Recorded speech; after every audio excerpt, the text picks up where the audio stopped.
I have some tour dates to tell you about. I'll be in East Lansing.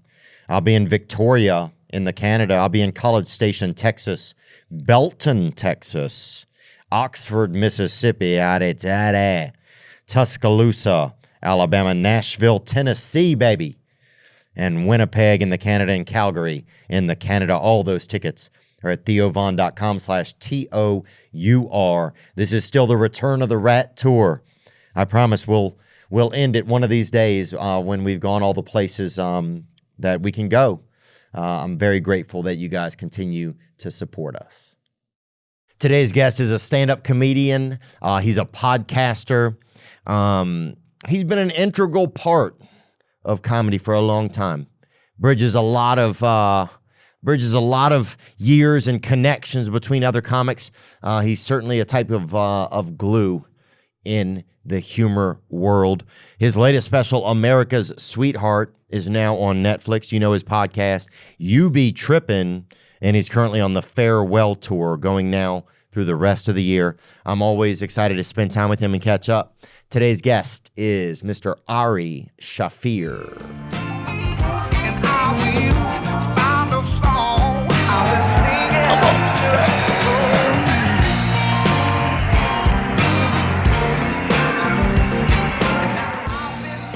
Too much burrito. Did you?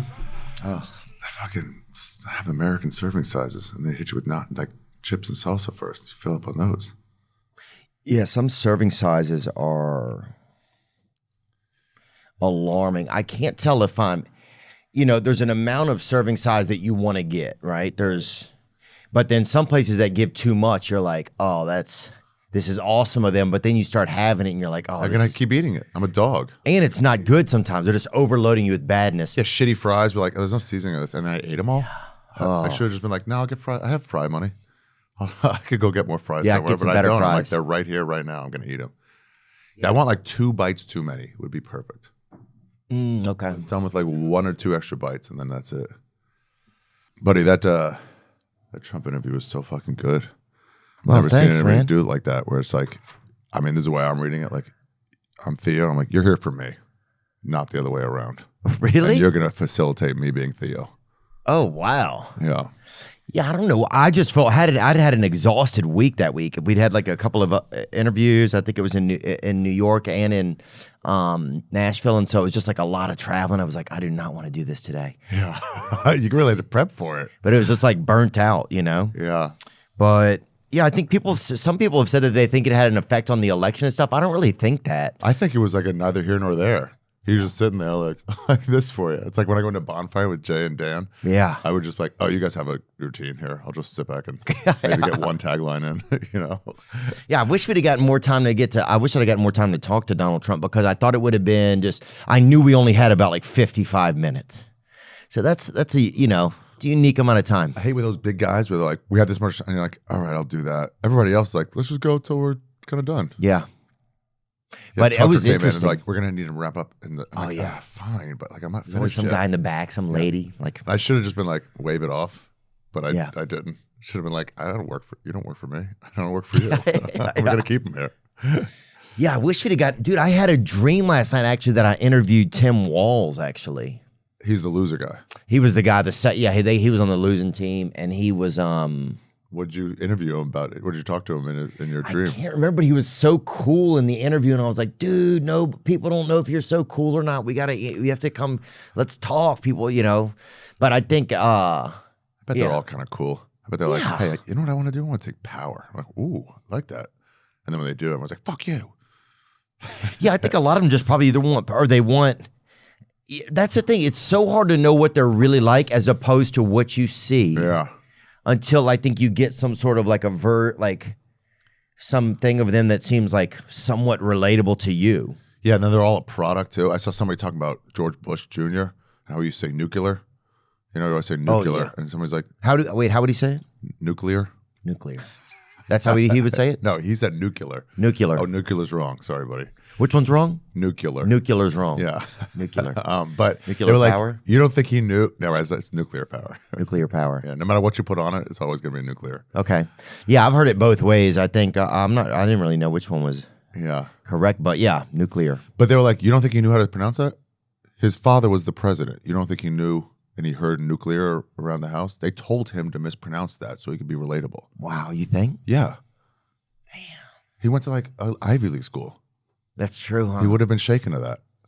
Yeah, I think I think people are starting to get hip to like how much of it is Game of Thrones, like image shit. Yeah. Yeah, how much of it is like this person is doing this or they're being told this or this is the plan. Yeah. Kamala did not have a good strategist, whoever their planner was or whatever. Yeah. Who was that? Who was their That's one thing I I've bet never it wasn't even the Swami. Her campaign advisor. Yeah, I bet it wasn't that bald guy. What's his name?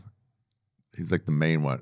Carville, James Carville. Oh yeah. He was cool. Not him. Not him. He would have done something better. He would have done something cool. He's out of Louisiana. Yeah, that's right. Yeah. I went up to him once. I was like, "How do you talk to a celebrity? There's no way. I don't know how to do it. They know I'm talking to them because they're them, not just like, oh hey, cool shirt, and didn't know who it was. Yeah. So I saw him on a commercial shoot once. I was like, what do I say? I'm like, I know. He used to call into sports radio in DC, and he had a great thing, like always bet on the home underdog if they're more than 7 points.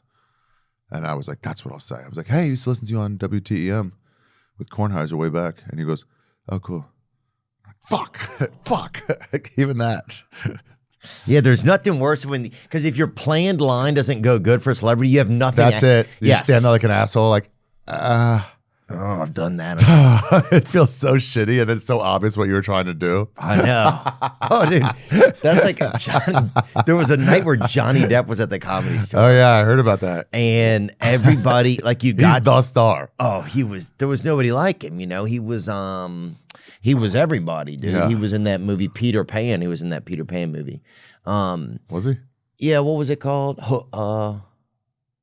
Finding Neverland. Finding Neverland. Oh, God, okay. that's a good movie.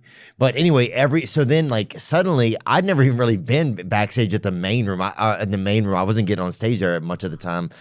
And I'm like, oh, I gotta go back. Gotta go back. Johnny. So you walk in, the back room back there was packed. Like you could barely even move. Everybody's having like these fake conversations and kind of has their body lightly turned towards Johnny Depp. They all try to laugh louder, so like maybe he'll join in with our joviality.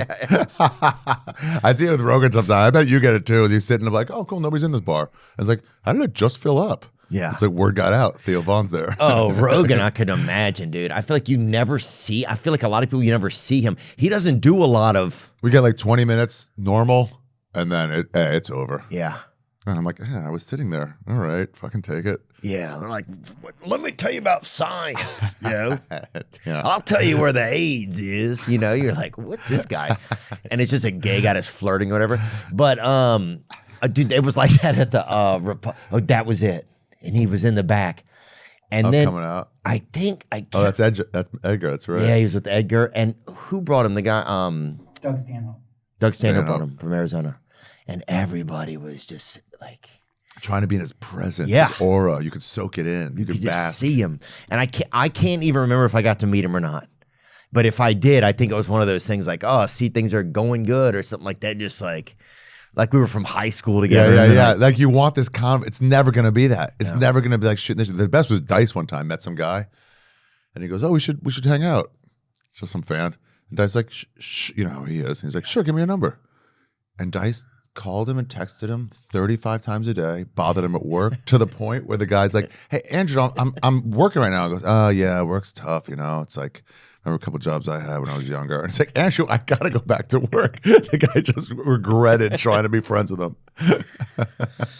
yeah, that's hilarious. It does suck. I heard Brody Stevens went back there and like either didn't know or now that I realized probably somebody told him. And he went back and was like, oh, like you're not expecting to see anybody, let alone Johnny fucking Depp. Yeah. And he goes, oh, and then I heard Depp had this way to offset. He goes, hi, I'm Johnny. How you doing? Or I'm John. Yeah. And then Brody's like, Johnny Depp. Yes, heard of it. Yeah. He must have been like, this guy's been weird in front of me. Like, no, that's just who he is. He's going to himself soon. Don't worry about that. God, yeah, there's nothing scarier than if you have a line for something to say this because your brain doesn't think, it's just like, oh, everything will go good. It's not like, well, if that doesn't get adhered to, then what are you going to do after that? Yeah, you plan ahead. Like once that goes great, then what do I do from there? I'll talk, I'll listen, I'll say, hey, I will. Then I'll ask, maybe we can get a photo or something. Yeah, but God, it's so scary when that first line doesn't go good because then you don't know what to do. Oh, It's so embarrassing. it is harrowing, kind of. And that was at a time when celebs, there was like a real hierarchy to celebrity. Then I feel like celebrity's gotten very, like anybody, like everybody has like, social media, everybody has a website. Everybody could be a star, You also see the real them now, the real celebrities. Yeah. So you're like, oh, you're just a guy. Yeah. You do the same. You're like, oh, I see you with your dog. You're fine. You're normal. Yeah, things have gotten, celebrities used to be kept more in this kind of hidden realm, kind of. Yeah. I met Rob Lowe, who's one of those big who did my travel podcast. Yeah. And he was like, can I change? And the other room was like, yeah, sure. It's filthy. I had someone sleeping in there yesterday. So like, but like, yeah, whatever. And then it's just like, yeah, I don't have to like cater to him. You're a guy, fucking go in there and change. I don't know. Right. Yeah, and that's how they all are.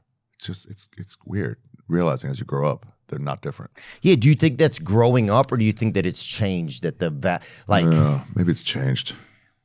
maybe, but I mean, I always take out the fact that I'm getting older and growing up. That could be part of the realization of things. Yeah, somebody said like whenever you have a big movie now, they're like, oh, let's get like Matt Damon or it's Brad Pitt. That'll be big star. But there's like no one under 28 worships that guy. Yeah.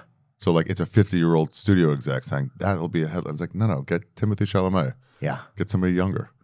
Yeah, give Timothy Chalamet, or get a lesbian who's a Timothy Chalamet impersonator. Yeah, without even trying. Yeah. Yeah. But even that would go further with a young generation. Sure would. They'd be like, Then oh, Brad Pitt yeah. would be like, what the fuck? Ari Shaffir, man, good to see you, bro. You too, buddy. Yeah, are you living in Austin now? No, New York. Are you still living in New York? I'm just publicly. Every time I'm there, there's so many fucking pictures. So everyone's like, I guess you must be there. Yeah. Yeah. You can't do 2 feet without somebody posting a picture. of you And there. they're pretty immediate over there, too. Yeah. Like the second you're there, you show up on social media. Yeah. You're like, it's almost like, hey, how's the crowd I'm about to go on? I noticed you. They just posted you there. Like, oh, all right. They're pretty good. Are you amazed at the success of Austin, or with the comedy scene in Austin? What do you think about it? It's exciting. For sure. It's exciting. They got some shit to overcome if they want to be the real scene. Yeah? Yeah. They need to know where they're weak. They don't. Oh, where they're weak, the comedians, you mean? Yeah, there's a lot of like ass kissing there. It's like we're great, and you really got to focus on why we're terrible. Self-hating was always drive you better than celebration. Oh, you know what? That's a good. I don't know if there's as much self-hatred there. Yeah, the store, especially when you started going there, like right after me, it was like nobody was there. Like we suck, we fucking suck. It's obvious. No one's here to see us. So let's try to be better. Yeah, they've kind of started out like doing well. Yeah, kind of like the Jean Benet of comedy. Yeah, sort of. 4-year comics with like serious road draws. You're like, oh, you need that fucking struggle time. You started with a spotter. That's not the best way to work out. I didn't even really think about that. Yeah, but it's still exciting. It's a new burgeoning scene, and that's pretty exciting. There's no Hollywood there to fuck it up, to like shift people away from what they're doing. So they're really just concentrating on jokes. Yeah. Yeah, it's I've no like at first I was like, what's this gonna be like? It seemed like a lot of like when Joe went, but then also Tom Segura went, which is huge, and a lot of comedians went. Like I think the bigger thing is those 5-6-year comics that are going, and in 10 years, it's a long game to make that scene something. And in 10 years, they're going to be the biggest, the best comics, right? And they're going to be Austin comics. Yeah, Yeah. That's kind of the last time I was there. I was like, you could go up and down that street and do kind of 5 sets in a night if you wanted. And I was like, well, that part's nice. Yeah, that's but do nice. you ever? I mean, I don't know how you are normally. You're so fucking big now. It's pretty cool. But like, I talked with Shane too. I'm like, can you go up and like get an honest rep anymore? Oh, that's a good question. Especially Shane, I feel like is the biggest guy in the world right now. Yeah. I feel like he's like, I don't even know who I would compare him to. He's like the big, he's not like Dane Cook. Yeah, at the time. When Dane was Dane. Shane and Dane. Buddy cops. Where they don't do anything. They just get drunk instead. And Dane just goes, come on, don't drink. And Shane just keeps drinking. And then they never solve a crime. Dane has a big idea and then Shane just seems gay. Raises his eyebrow at him. And he's like, all right, I won't. Seems gay. That's hilarious. That'd be the best. That'd be the best. Nothing happens every single episode. Just sit there, kind of half argue. Yeah, you need an honest rep. There's times where I go up in New York and it's a big applause, and sometimes I go up and it's like one guy's like that, and I'm like, oh, nice. Okay, this is gonna be a real. I'll really tell if my jokes are good this time. This is gonna be fair. Yeah. Well, I think a lot of the people from the podcast are that that realm or whatever people that podcast. It's like a lot of the audiences know us. Yeah, so they just see us so much, Going ahead of time, they already know your backstory. Yeah. They saw so many, they've seen so many clips or for you or things that are out there, And a lot of it's stuff that we didn't even make. It's like other channels making shit. It's like, like I know there's like Legion of Skanks has like extra channels that are always just making their shit and Fan putting stuff. it out. Yeah. And it's great stuff, but it's like, so then that just gets so much of it out there. Yeah. I remember doing one time when I was doing that Jew special, I would do Q&As to like, what do you want to know about Jews? And sometimes they'd be like, what's Theo Vaughn like? I'm like, no, just Jew questions. And then one time in Houston, I was like, all right, I'm gonna do this. They said something about Bird. I was like, all right, Bird did that, whatever. And then Tom, and I was doing that. And then this black couple, this guy, so just raising your hand, he raised his hand. I was like, yeah, question. He goes, who are all those people? And I was like, oh, right. Yeah, you don't know the backstory. I can't do shit like that. Yeah. Well, black people started podcasting a lot more last year. Yeah, they just figured out how to get online. Oh. Yeah, they couldn't figure out the password. They keep changing their phone numbers too much. It's linked to an old phone number. That could be true, yeah. They're like, oh, this is my aunt's email account. Is this your address? Who's asking? But who's asking? Yeah, some guy putting his home address for his email address, dude. Disguises to enter into a password. Like, I don't know how it works. Anyway, they finally hired some white Jew out of college to run it for him. And now it's all running great. I am curious about Austin. I'm curious because last time I was there, just this energy. There is a lot of excitement. The club will be sold out. I mean, Joe's club will be sold out forever. So you sell it in seconds. Yeah, but even you go to some of those other rooms. You go to Red Band's room next door. You go to there's the Black Cat or something. Black Rabbit. Yeah, Black Rabbit. My problem is also I can't get any on it. I'm a star there. Yeah. So that's not. It's fun. It was like, do you remember the Laugh Factory open mic? Yes. So Laugh Factory open mic. Signing up for it and sitting outside. You can only do once a month, and that's what kept you in comedy because you're like, I will kill. And the store open mic was like made you think about quitting. Yeah. But like, it was so good. You need that once in a while. It's just a victory lap. That's how Austin is for me. No matter where I go, everyone's like, yes! And I'm like, all right, I can't work on anything here. It's probably because you and Rogan have been friends for so long. You've just been, so intertwined with a lot of those guys. Yeah. And because you've done so much work yourself. But for new comics, you can get that honest rep there. And that's what's exciting to me. Yeah. And I think to Joe also. He's trying to build a scene, not just a club. Yeah. I think he's doing it. I mean, he pushes. Yeah. At the end of every episode, he asks everybody, he's like, so, you moving Austin? Oh, yeah. He tries so really hard. Does it. Yeah. He tries so hard. I try to tell him the reasons why. They don't make sense to him. Yeah. I'm like, it's like an influencer town. Yeah. He's like, no, you just get a place 45 minutes away with armed guards every mile. And it's like, okay, that's not gonna be my reality, bud. Yeah, he has people just shooting on it tablets. No, it's close. They just get airlifted into the club and get airlifted back. It's easy, man. Yeah, but it's such a fun time. It is fun. Oh my God, it's a vacation every time you go there. You get treated right. You fill up your own drinks. That's how every club should be. I'm an adult. I get free drinks. Why do I got to bother this bartender? Yeah. Let me just make my drinks. And people are like, doesn't he lose a lot of money? They're like, a bottle of it costs $60. Right. No. Like, yeah, if that's that much of the stress, then you guys are having a tough time anyway. Yeah. You make a little money. You see your friends with nothing to do when you're there. Getting to be in there. People don't realize you get to meet whoever Joe had on his show that day. Is gonna be at the club that night. Some congresspersons there. You're like, hello. Anyway, we're about to make some Holocaust jokes. Do you want to stay in for this, or it's on you? But he's like, I wrote a couple myself. We're like, I think I could fuck AIDS out of a chick. And you're like, oh, I'm sorry, Your Honor. Maybe we'll leave. But it does feel energetic there. I'm seriously considering getting trying to get a little house there, someplace where I can be there more often because I want to be able to work on comedy more. I do feel like I get a real rep for comedy when I'm here, actually. Interesting. If it's not a show that I put on. Yeah, right. Then you get up because I feel like LA, like at least some rep. Some like that. I might know you. But maybe I'm not a ticket buyer for Theo Vaughn. Right. So you got to win me over a little bit.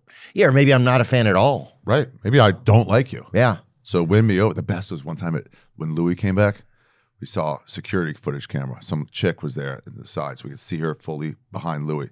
And she was like, just like mad. And then 4 minutes in, it's Louis C.K., right? So the talent there is undeniable. So she's mad. After about 4 minutes, she goes, and then 5 minutes later, she's like, and then by the end, she's just dying laughing. She's like, yeah, maybe this guy's all right. Yeah. At the end, she's like, jerk off in front of me. You can do it. Don't ask. I'm not into that. Yeah, she's changing her whole MO. Yeah. Dude, I really think, I think Louis, Bill Burr are probably Louis the funniest guy I've ever seen, the funniest person I've ever spoken to. He's the most creative, I think. And he's always just making jokes, and you put him on a pedestal sometimes, but he's just a schmuck. He's just a schmendrick, a fat blob. And like whatever we put on, that's us putting stuff on. He's just a dude. Yeah. I'll be honest, I've been getting a bit more into crypto, just hedging my bets on the market in the future. If you love Bitcoin or looking to get into crypto, then I got the right thing for you. Introducing MoonPay, the easiest way to buy or sell crypto using the payment methods you already feel comfortable with: credit card, debit, PayPal, and even Venmo. Crypto's been on a tear, and if you're thinking about diving into that digital treasure chest, MoonPay has got your back. They've got mine. I've had my ups and downs with crypto, I'll say that, you know it. I was just checking the charts so much and buying and selling, and I felt overwhelmed. But thanks to MoonPay, I'm back. Using MoonPay's app is simpler than a one-string guitar, and it's available on iPhone and Android, so you can have MoonPay in your pocket. You might be wondering, is MoonPay safe? Well, their security is like Fort Knox, and their support team. They're like your personal crypto bodyguards, available all day, every day. That's one thing I like about them, the availability of assistance. So if you're looking to get into crypto, there's no better place than MoonPay. Head over to moonpay.com/THEO, or you can access them in any of your favorite crypto wallets, such as Exodus, Phantom, MetaMask, or Trust Wallet. Disclaimer, this is not financial advice. Trading crypto carries risks, and you could lose your investment. MoonPay is here to facilitate, not advise. This show is sponsored by Liquid IV. I've got to say, I've become addicted to Liquid IV. There's a new flavor. It looks like the bomb pops they used to have, the ice frozen ones, the red, white, and blue ones. I love that flavor. I drink Liquid IV every single day. It's the ultimate in hydration. Break the mold and your own ritual. Just one stick plus 16 ounces of water hydrates better than water alone. Powered by LIV Hydroscience, an optimized ratio of electrolytes, essential vitamins, and clinically tested nutrients that turn ordinary water into extraordinary hydration. 3 times the electrolytes of the leading sports drink. That's what you'll get. Embrace your ritual with extraordinary hydration from Liquid IV. Get 20% off your first order of Liquid IV when you go to liquidiv.com and use code Theo at checkout.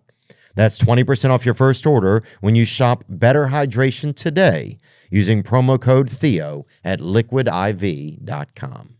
Let's talk about leveling up your grooming game. It's time to raise the bar this year with the all-new Chairman Plus electric foil shaver by Manscaped. This thing puts the power of a barber shop quality shave right in your hand. The Chairman Plus features 60 minutes of battery life. The high-performance rechargeable battery gives you 60 minutes of run time. That's enough time to shave your face and overthink every bad decision you've made this week. That's what I do. It's time to ditch your messy traditional shaving routine and upgrade to the Chairman Plus from Manscaped. Visit manscaped.com and use code Theo to get 20% off plus free shipping. Whether you're suiting up for work or heading out for a night on the town, or just having a relaxing evening at home, Manscaped has everything you need to look and feel your best. Your face will thank you, and so will everyone else. I want to make sure you have a new comedy special coming out. Yeah, it's out. It's out now. Yeah. It just came out. America's Sweetheart. Nice. Yeah. Oh, and that's you? It's me. That's Wow. right. So things have changed. That's right. In America, for sure. I'm the nice guy. Hey, we'll take what we can get, you know? Like, is nobody nicer? Like, nah.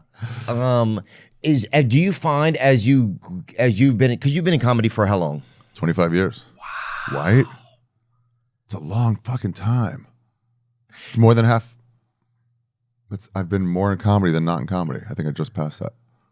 Do you feel like in the beginning you were just telling jokes, like there was and now that there's any more purpose? I just wonder, like, I try to look at, like, do we evolve as comedians? Because you hear some people say we evolve, right? Yeah. You hear some people say their whole goal, their whole life is just to get up the punchline. Some people want to start being philosophical, right? Do you feel any difference or notice anything about that for yourself? Yeah, I think it's everybody. It's like, it's not even like you do this thing. It might even take off or not take off, but then you're like, well, I'm a different person. Like Sturgill, you know Sturgill Simpson? Mm-hmm. So he's singing about DMT and mushrooms and stuff. And then the later albums is like, it's about his kids and stuff. And they're like, what about the drugs? And he's like, I mean, I covered it. I'm in my 40s now. It's kind of gross to be talking about, like, can you believe I got so whacked out? It's like, it's kind of lame at some point. So you have to like shift. And the better you get to, you talk to a Tell who I think, but definitely could be the best. It's a good point. And you see him, you're like, dude, that joke was so funny. He goes, it was a simple switch. And like, he's on such a higher level that the stuff, I've been around for a while that I'm like, wow. He's like, that was a nothing thing. That was an easy trick I just did. Yeah. And he's so far above me, I can't see it. So yeah, everybody evolves a bit. And I've started using my English degree more. Really? Yeah. Doing pretty much my last two specials, just like Othello or something? No, like the 5-paragraph essay. Oh, like having a real plan to it. Yeah, and just like, here's my thesis, here's my proofs. Now here's a wrap up, instead of just a collection of bits. But you know, once you get like pretty good at joke telling, then it's like, what do I want to do on top of that? Right. So that's what I'm doing with this. I'm trying to get people off the news. Yeah, is that what it's about more? Yeah, I'm sort of like, just things are pretty good. If you're on there too much, they're gonna think it's bad, but it's actually pretty fucking good. Yeah, I saw a clip where you were with Howie Mandel. He was talking about I don't know if you guys were talking about anti-Semitism. Somebody was. Yeah. And then how come you can pronounce that well and not nuclear? That's a good question. Yeah, Huh? yeah. Programming. Yeah, you've come in contact with one more than another. Yeah. And he was so sure that's a horrible time for Jews. Yeah. And I'm so positive it's not. Yeah. Yeah, I remember there was one time he was, I think it was when Trump was running for office, and nobody could understand how I was excited that Trump was running because I was like, if that fucking dude can win, then anybody could win. Yeah, the way Obama gave black people hope. Yeah.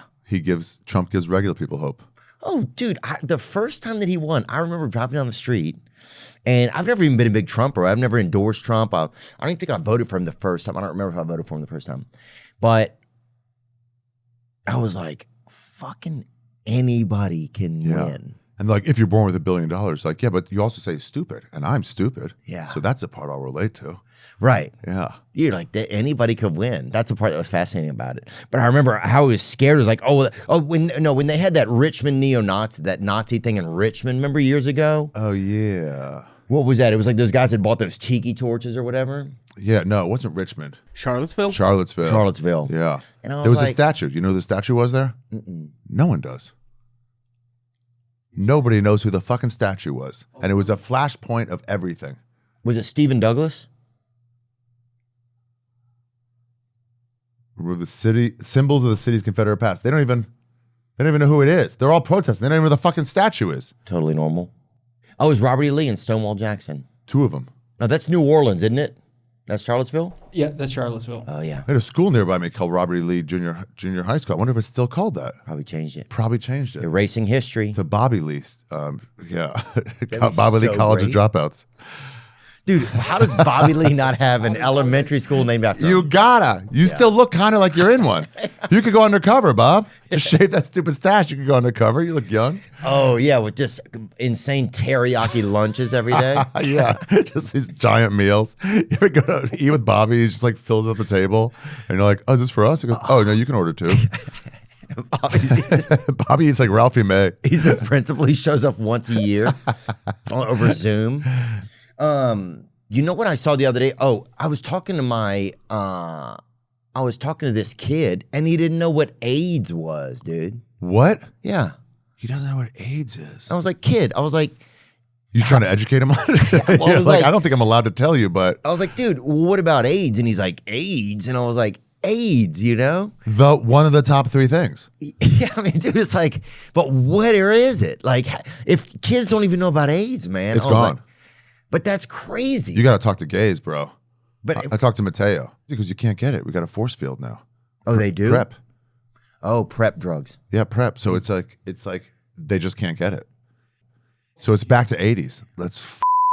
Let's be gay the way gay was meant to be. Yeah. Let's in the back of the church. Let's anywhere. Gays are. They'll anywhere, huh? They just go for it. That's crazy, isn't it? Imagine just And a guy trying to jerk me off in the back of a bus in Vietnam. you did, Yeah. and the guy was gay. I I don't fucking know what their what their culture is. That's a big sign usually. Oh, dude, they're starving over there. That guy could have been ordering soup. Dude, any joke that ends in soup, Jewish people love it for I'm some like, reason. oh, I'm listening. It's a little cold. I'll eat half and send it back, but I like that joke. I'll eat half that joke and send it back.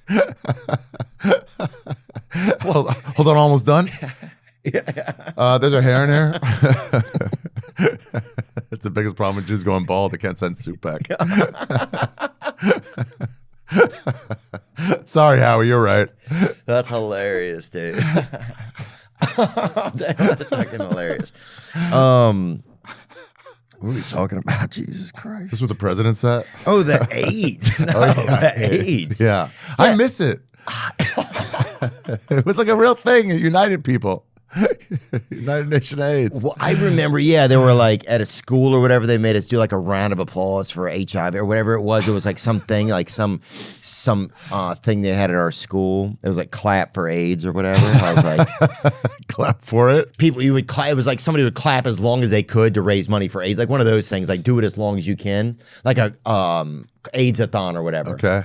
And it was like, I just remember being in this gym and people just, it was like somebody had to keep clapping. So you had to tag in somebody else to clap. And then if you got to a certain number of hours, then you raise a certain amount of money. Wow. Turns out they never got the cure. They just got pretty much a vaccine. You did it. AIDS. Dude, that's not funny. But when you're here, everything's funny, dude. Oh, what is this right there? Oh, an unfortunate product name, AIDS. AIDS. I was overweight. Looked Helped terrible. me lose 46 pounds. The AIDS diet plan helped me lose 28 pounds. AIDS helps control your appetite so you lose weight. Yet AIDS lets you taste, chew, and enjoy. And the appetite suppressant in AIDS is not a stimulant. AIDS helped me to lose 18 pounds, and it doesn't contain anything to make me nervous. Question, why take diet pills when you can enjoy AIDS? AIDS helps you lose weight without making you jittery. Crazy. That's crazy. Dude, the term enjoy AIDS. And people are like, where did AIDS start? Fucking The in makers of chewable that. form. That's wild. I mean, that's what's that new drug that makes you lose weight? Oh, Ozempic. Ozempic. That's that. They just rebranded. AIDS. Zima did it. They went to Truly and White Claw. They Oh, were they smart. did, huh? I forgot Zima was just an early White Claw. Zima gives me, what happened there gives me hope for society because you're within a 10, 15 year age of me. You remember Zima. Oh, And it was yeah. like, it's like there's a cooler of stuff and you reach for a Zima. People are like, you sure you want to do that in front of people? Yeah. You're going to be called gay for a long time. And you're like, okay, I won't. It went away. And then Truly or White Claw, whichever the first one came back, we all kind of made a deal. Like, let's not call each other gay. Let's just drink this. Yeah. And we all were cool about it. And just fucking. Yeah. Yeah. It's If better for your nobody body. calls the other person gay, we can we enjoy can do this. this. Yeah. Don't be the first one to take that shot in the revolution.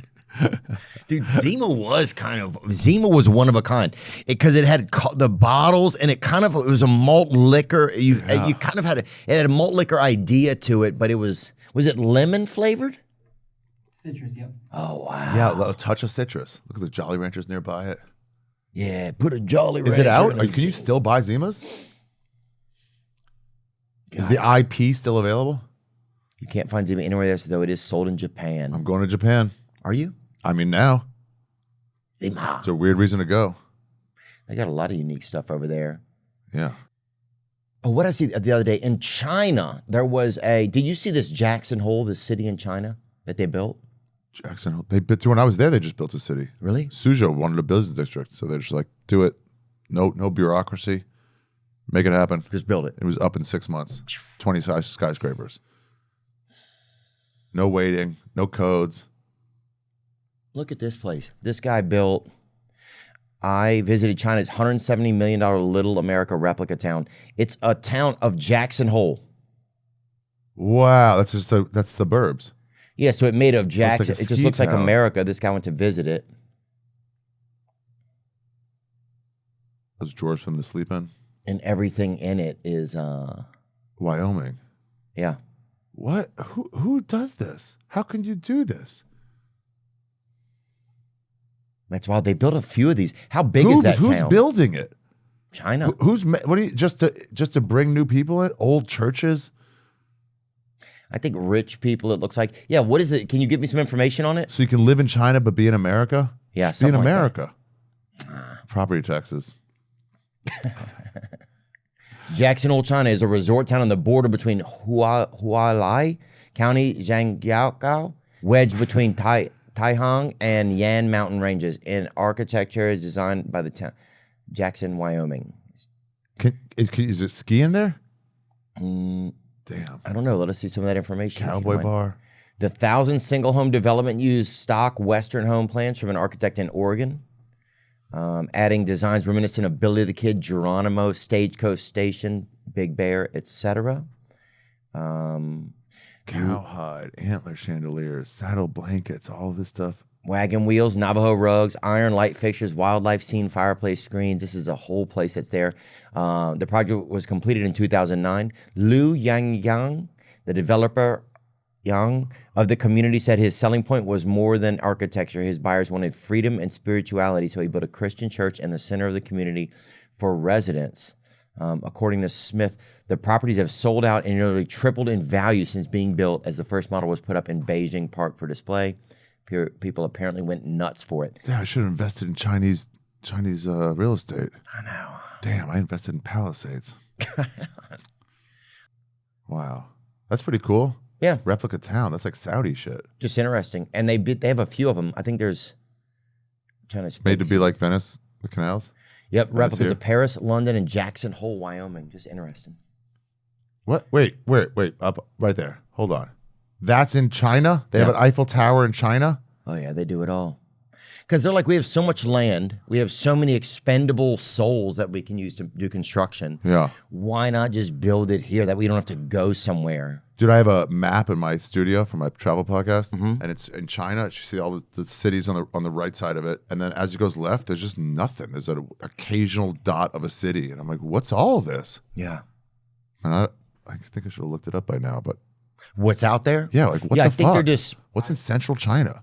It's a good question. There's just no reports from there? Is that where they're keeping all the people who talk back? What's in central China? I saw some Korean people yesterday. Is that What's they in- teach people to butt on the subway before you get a chance to get off? Is that what they do? Yeah, they do. They don't understand though. Like, we get off first, then you get on. Oh, they get off first. They just get on. They just push on. Elevators too. Like, let me get out first. Oh, they say it's up to you. Yeah, it's like you didn't go for it. What else is cracking, man? It's cracking in the world. Yeah, what do you think of everything? What makes you hopeful? Well, I Time get... of negativity. What makes you hopeful? Do you think things are feeling negative right now? It seems like they're pushing you to be negative, but I don't think you have to be. Yeah. So if you center on something, it's like, well, I like this.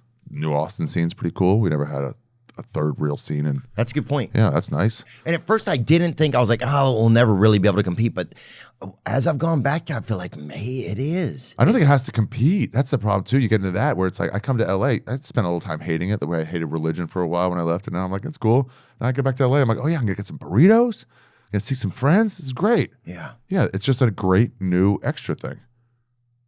You know? Yeah. It's like, it's not like which one's better. It's like, well, we don't have to live there. Yeah, he's always like, you got to move here. Yeah. Chill. But it is cool, though.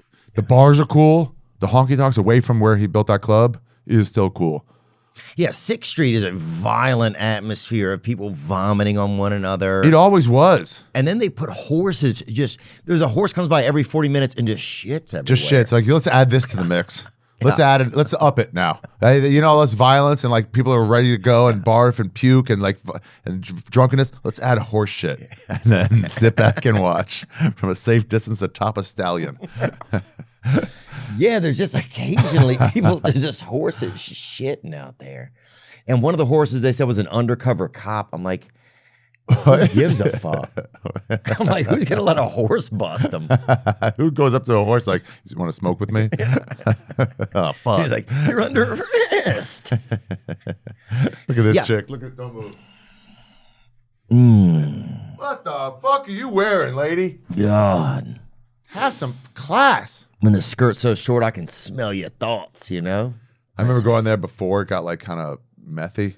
And I saw some UT guys walking along, just, you know, it's like who we used to hang with tangentially, just like tough frat guys.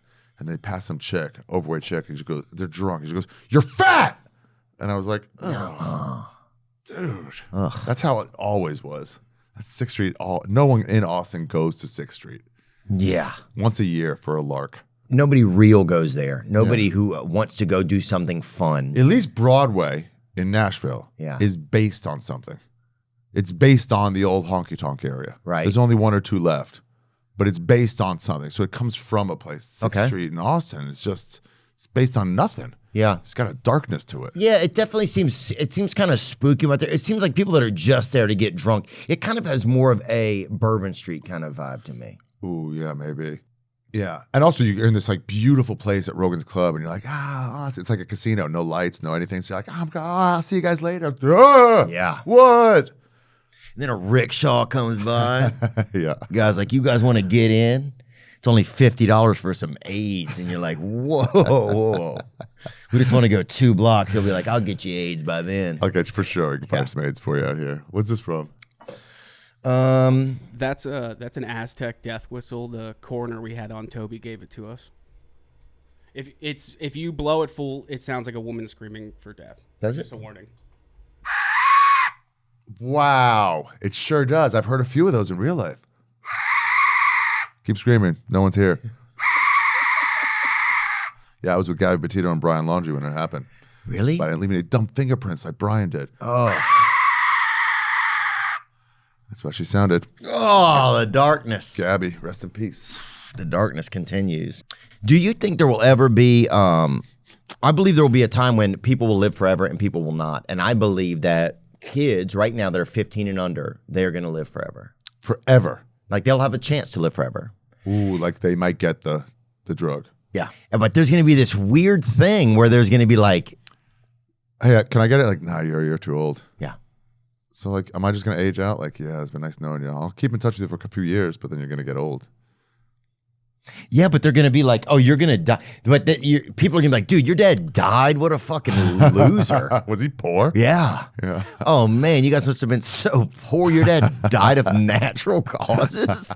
That's so retro. Oh, God, he was a real... Here's my impression of your dad. Fucking loser. You should have worked harder, bro. Yeah. Look at Timmy's dad. Dude, that's what's going to happen. I think there's going to be a cutoff, and the government will probably say this is the cutoff. There will be some bad drugs that will come out of people trying to like get the actual drug. Yeah, some knockoffs. Or it'll be a chip or something that you get, and then... Slow down all aging in your at the cellular level. I'm in. Let's do it. But then there's going to be so many people who are knocked, and there's going to be less jobs probably. So it's going to be it's going to turn very dystopian. Would you take it if they had it right now? It's been tested. It's safe. Would you? Here are the options. Take it right now. Wait a few years. and decide and see how it shakes out, or not take it. So you have to pick really, like they give you 1 week to decide. Yeah. And or what? Well, this won't be for you as much, but for me, it may be for you too. It's like you can either take this live forever drug, or perfectly workable hair transplants. Full head of hair, back to mohawk, back to what everything I always wanted. Well, I might go with the hair. So hair now or live forever? Yeah, because then I got to live forever with that. I think bald's cool now. Balder. I'm in. Spread it. You've got influence. Spread that. A lot of people are being bald and loving it now. Really? There's bald women. I saw a bunch of bald. There's fat people who love it too. Really? Yeah, and we know they're lying to themselves. Is that a bigger thing? Being bald? Yeah, big and beautiful, or Big and bald. There's like bald and tall. Is that a shop? Bald and tall. big and tall. Big and tall, dude. Bald, Bald and tall, bro. It's like, Bald and tall is a crazy look. do you burn dude. yourself in the sun too much? Bald and tall is a crazy look. Yeah. Yeah. What do you think about Kanye being back on Twitter? Oh, you try to use your song right for the intro to your new special. Yeah, I had this whole big piece about how great he is. That's another thing. Focus on the positive. That's the whole message. It's like, and then like everyone's like, Kanye's crazy, and I'm like, he rules. The music, Yeah. just the music. What is she writing about anything other than music? Right. To come at Kanye, it's like, yeah, if you're trying to get other stuff out of him, he probably shouldn't be your liaison to like anything except maybe creativity and music. Yeah, exactly. It's like going to Brooke Kreischer for weight loss tips. Yeah. Or Or coming to comedians for political ideas. Oh yeah, that's another one. I heard so-and-so said this about the fires. Well, they're not firemen. What the fuck? They're just like at a bar talking. Yeah. It's crazy. I know. You go to Kanye for anything other than music, you're nuts. Because he's not just okay at the music part. He's great at it. Yeah. So I tried to get one of his songs, Black Skinhead, for my credits. I was going up to it the whole tour because I was talking about Kanye a lot. Mm-hmm. And Christine Okerson, Big J's chick, was like, "Hey, I know he's like popping off, like whatever. Have you heard Black Skinhead?" And I was like, "No." And I was like, "Oh my god, his anti-Semitism got me into this song." And I played it the whole fucking tour. And I was like, "Let me try to get this for the credits." And I wrote them. I was like, "Listen, I can't afford it, right?" So I'm like, "Hey, I'm appealing to them creatively." And I was like, "Hey, I had this whole big piece of how Kanye's really great and how people have lost focus on what's important, and I want to like close with a song with Black Skinhead. It was one of his most killer songs." And I think kind of an underrated song, to be honest. And they go, "I hope you're not referring to him as Kanye. He goes by Ye now." And it's like, yeah, fuck. I'm never going to build it. His whole staff is crazy too. It's like, yeah, just the fact that was their first reply. You're like, I was like, oh, I got no screwed. chance. Yeah. I have no chance. Yeah, I wonder what his mind is like. Well, I mean, a lot of his... And his mom died. Give him some sympathy. Yeah. Did you... You think you'll have any children, Ari? What do you think? No, I had a vasectomy. You did? Yeah. No way. Yeah, I was taking chances. You I was were? taking too many chances. So you're actually trying to have a child? No. What? Is that what you... sorry, what are you saying then? No, I was just pulling out late. Oh, you were? Yeah. I don't understand how people do that. Like, how do you... I know a lot of black guys like to just do the nut or Yeah. whatever. I mean, the nut is great. I know why they want it. Yeah. The nut's great. Yeah, but it's also great outside of it. It's less great. Is it? What do you mean, is it? I've Shut never up. done it. Yes, you have. I've never ejaculated inside of a woman in my Theo, life. then you haven't lived. Really? What is all this? Is a facade, buddy. Just get What what do you you need to mean? get. None of this is We real. never said we had done it. No, but I mean all this is like a fucking, you're just like buying time till you can get a pud. This is all just because you've never pud. Really? You got a nut inside, buddy. What do you mean you've never done it? What do you mean you've never pied inside of a woman? I never have in my life. Swear to God. You though. Yeah. So, Oh yeah. what? But every time I do the. What if she's like, I'm on the pill? Oh, that's I barely know her. So I'm not believing that. Dude. Yeah. You know how many chicks I fucked that said they couldn't get pregnant that I later found out got pregnant from somebody? Really? And I was like, wait, you said I was blowing in you. And like, oh, I thought I couldn't. Like, based on what? Oh, you're in there just like like one of the Ghostbusters just throwing ectoplasm in there. Coating the walls. I was a salad for some other guy's steak. Yeah, I've never done that in my life, man. Well, let me recommend something to you. I'm going to end up being a father. People are always getting. I don't want to be in a lawsuit or something. Find some old chick. Find some postmenopausal chick. Get to me more. I want to get a regular wife that likes the last of the Golden Girls died. It's too late for that. Nuh-uh. But yeah, Estelle Getty. No, maybe Estelle Getty Museum. What was her I'm name? not sure. Who was the last? Estelle Betty Getty White. died- Betty White. Yeah. Oh, Estelle Getty was so. She was old when it started. Right, she was the looker. Rue McClanahan was the one that my dad kind of had hots for. But The youngest of the slutty one. yeah, Blanche Devereaux. God, what a great series. Hot take: Golden Girls is just Sex in the City. They're both written by gay men about gay culture, and this one they made old women play it, and the other one they made fucking horse-faced chicks play it. Do you think they will cure? Do you think that being gay will be something that will be eternal, or one day that will be hacked or something? That we can cure it. Or that would be hacked, that they'll be able to hack the genetics. So If you were a scientist working on the cure for gay, and you were like halfway there, you lost a lot of funding recently. oh, it's probably Yeah, they're true. probably like, we're not paying. We don't want it anymore. You don't think? There's a small segment of the population like, we got to cure this. Everyone else is just like, who cares? Oh, I think most people are like, who cares? But I just mean, maybe cure is not the right word, right? Do you think that they'll ever A vaccine. vaccine? Yeah, So you won't ever get it in the first place. Right, Hit yeah. a kid when he's 2. Didn't they say vaccines made kids gay? Wasn't that a rumor for a while? I don't know. We're gonna find out soon if Bobby Kennedy gets in there. Yeah. So wild. Say no gay kids after a while. Like, I ended vaccines. Who knows? So all the stuff he says, people are like, that's ridiculous. I'm like, really? I don't even know the words he's using. Yeah. He's smarter than me. I don't know shit.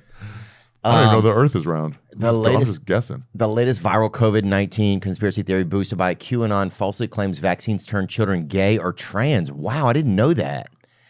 And that's a false allegation That's that false. COVID-19. Yeah, I mean, that's a lot of kids, I will say, seem very gay, though. Do you notice that? Like if you talk to like a, They're post-gender. is it? Yeah, they don't care. The man can wear a dress. Like you cross-dressing, they're like, what? When I grew up, you couldn't wear pink as a dude. You'd be ostracized. Now there's no gay color. We're past that. So those kids are past that shit. They're wearing top hats and skirts. It doesn't matter. It just doesn't matter. Okay. Yeah. So yeah, we see them as gay, but they're like, oh, dude, we're not even using those terms. Yeah, you're from a different universe. Yeah, it's wild. You go to Bushwick or something, and you're like, oh, this is the cutting edge kids. There was I've heard rumors that a lot of Haitians moved over there to the parks and stuff and were selling sex and stuff like that. Have you seen any of that over there? Hookers in Bushwick Yeah, in the parks over there. selling their bodies. Yeah, they were selling sex and oral sex over there. I mean, Haitian. That's not who you'd want. I mean, who you want is who you want. I guess it's I don't know what the rate So is. it's just a bunch of dark black, very thin hookers. I'll check it out. I haven't heard anything about that. Yeah, one of my friends was telling me there's a lot of hookering going on over there in some of the Haitian parks. hookering. I think they said Haitian. I would have to ask them. You know what there is though? For real? What? Casual hooking. Really? Like chicks who do it like 3 times a year. Housewives. Regular chicks who are like, for a little extra cash, I'll Like, hook. what do you mean? I mean, like, oh, your friend seems cute. It's like, hey, my friend's cute. She likes you. Would you be into it for like a couple $100? And you're like, oh, no. In New York? Yeah. Huh. Regular chicks, just occasionally like, yeah, I'll fuck for money. The guy seems cool. They're not going to like on the street taking all callers. Right. But like occasionally for extra cash instead of driving Uber. Do they tell the husband? I don't think so. Possibly. I don't know everybody's situation. Would you? There's the thing where people You let. think the Obamas are still together for real? It's a great question. You think the Clintons are? No. No, right? So it's a possibility that Not there are such things as sham chance. marriages. Yeah. For I sure. wonder. She didn't show up to the Carter the funeral. She didn't show up to the inauguration. I could see like, hey, I never wanted to be in the public eye like this. Yeah. I just wanted a ball. Yeah, I just wanted to dunk on these bitches. Yeah, that's it. Yeah. That could be it, you know? Yeah. Yeah, I wonder. It's a good question. That whole inauguration thing was just such a game. You went? Yeah, I had total Game of Thrones energy over there. What did you think? Because that's not you. Oh, not at all. You were going there the way I go to Comic-Con. Yeah. I'll just stare at everybody. That was I'm like, ridiculous. I don't know. What's Spider-Man? Oh, I was like, I should not be here. You should not be there. That's how I felt. At least you're not doing the endorsing thing Yeah. that a lot of comics are doing. I thought we were supposed to just make fun of everyone in power. Do you feel like it was weird that people were endorsing?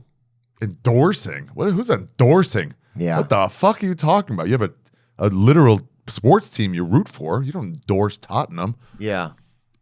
Like, it was so wild. But all right, he's in power now, so let's see everybody go after him. Well, I think a lot of people were Endorsing. Just make fun of all of them. Yeah. It seemed weird. Well, I think the biggest thing that seemed like has been on the table for me is just the free speech stuff. You start to worry about, like, a lot of these social media companies limiting speech, limiting what's possible. Text me for sure. Yeah, for sure. So if somebody's like, "Hey, I want to do this," I'm like, "Great, I love it." You know, I also loved when Trump gave us all $600 during the pandemic. It got everybody really partying in New York. Love that. Do you worry about? Yeah, but I'm not gonna get involved in getting it there. But then some of these guys have a lot of influence, to be honest. But also they're like, "How can you have this guy on your podcast?" I'm like, "Well, I'll have everybody on." I had Tucker Carlson on my podcast, the travel one. We just talk about travel. People are like, "Why didn't you call him on his shit?" I'm like, "Was he lying about the UAE? That's all I care about. Right. The travel part. I don't want to get involved in this, but so I get that part of it. Like, somebody seems interesting. A former president, I'll have him on a podcast. Oh, in a heartbeat. Yeah, people gave me grief for going to the inauguration. I was like, dude, you don't. But think if you I'm got invited to the I don't know, Bush inauguration or the Obama one or the Reagan one, you would have gone. Yeah, I would have gone. It's like, oh, I'm not political. I got invited to the presidential Yeah, it's like, inauguration. how am I not going to go to inauguration? I have no idea. What if it's not even real and there's video? They're just it's the moon landing. Who knows? You know. So I went and at least saw, like, okay. So what was everybody doing? Did it feel like powerful? Did it feel like these guys are deciding fates? Or was it just like the Oscars where they're all like glad handing each other and celebrating success? I guess I didn't get to be there long enough. Was there food? There was at the ball. The food was not good. That fucking broke my heart. What do you mean? Tony was there. He's like, "We did it," and I'm like, "The food isn't good, Tony." We didn't. We still have room. What do you mean the food wasn't good? It wasn't that good. And then it only had like 30 chairs in this whole ballroom, and there was probably 1,500 people in there. 30 chairs. That's like my house. I have 4 chairs and I have 8 people over, and it's like we're sitting on Amazon boxes. So that was the most hectic part. But yeah, just to be there, to be in Washington D.C. to see that happen, for sure. I was like, fuck you, I'm going. I would never be weird. I would never think it was weird if anybody went. Is that you there? No, Wait. But pull those people back up. So this was the part that was fascinating to me. These are the guys deciding our fates. Who's the brown in the middle? This is the oligarchy right here. Sundar Pichai from Google. So he owns Google. So these guys all decide how we think about the world. These 1, 2, 3. One guy, the chick I'm assuming is cleaning the Bezos' knob of the other girlfriend. one. Yeah. There's Zuckerberg. Yeah. Zuckerberg's the most evil of all of them. You think? Yeah. Because I think he was like cigarettes where they didn't know what they were doing. Mm-hmm. And then when they found out, so there's no problem. They're just giving cigarettes. They didn't know it caused cancer. Then they found out it caused cancer and they go hide that shit. Right.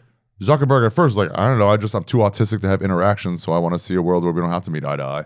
And now he goes, yeah, he made us live like autistic people. But then he found out that we're all fucking turning on each other and cutting off our uncles. And he goes, yeah, keep pushing it. I think he should be up. Wow. I think it should at least be his company taken away from him and it should be shut down.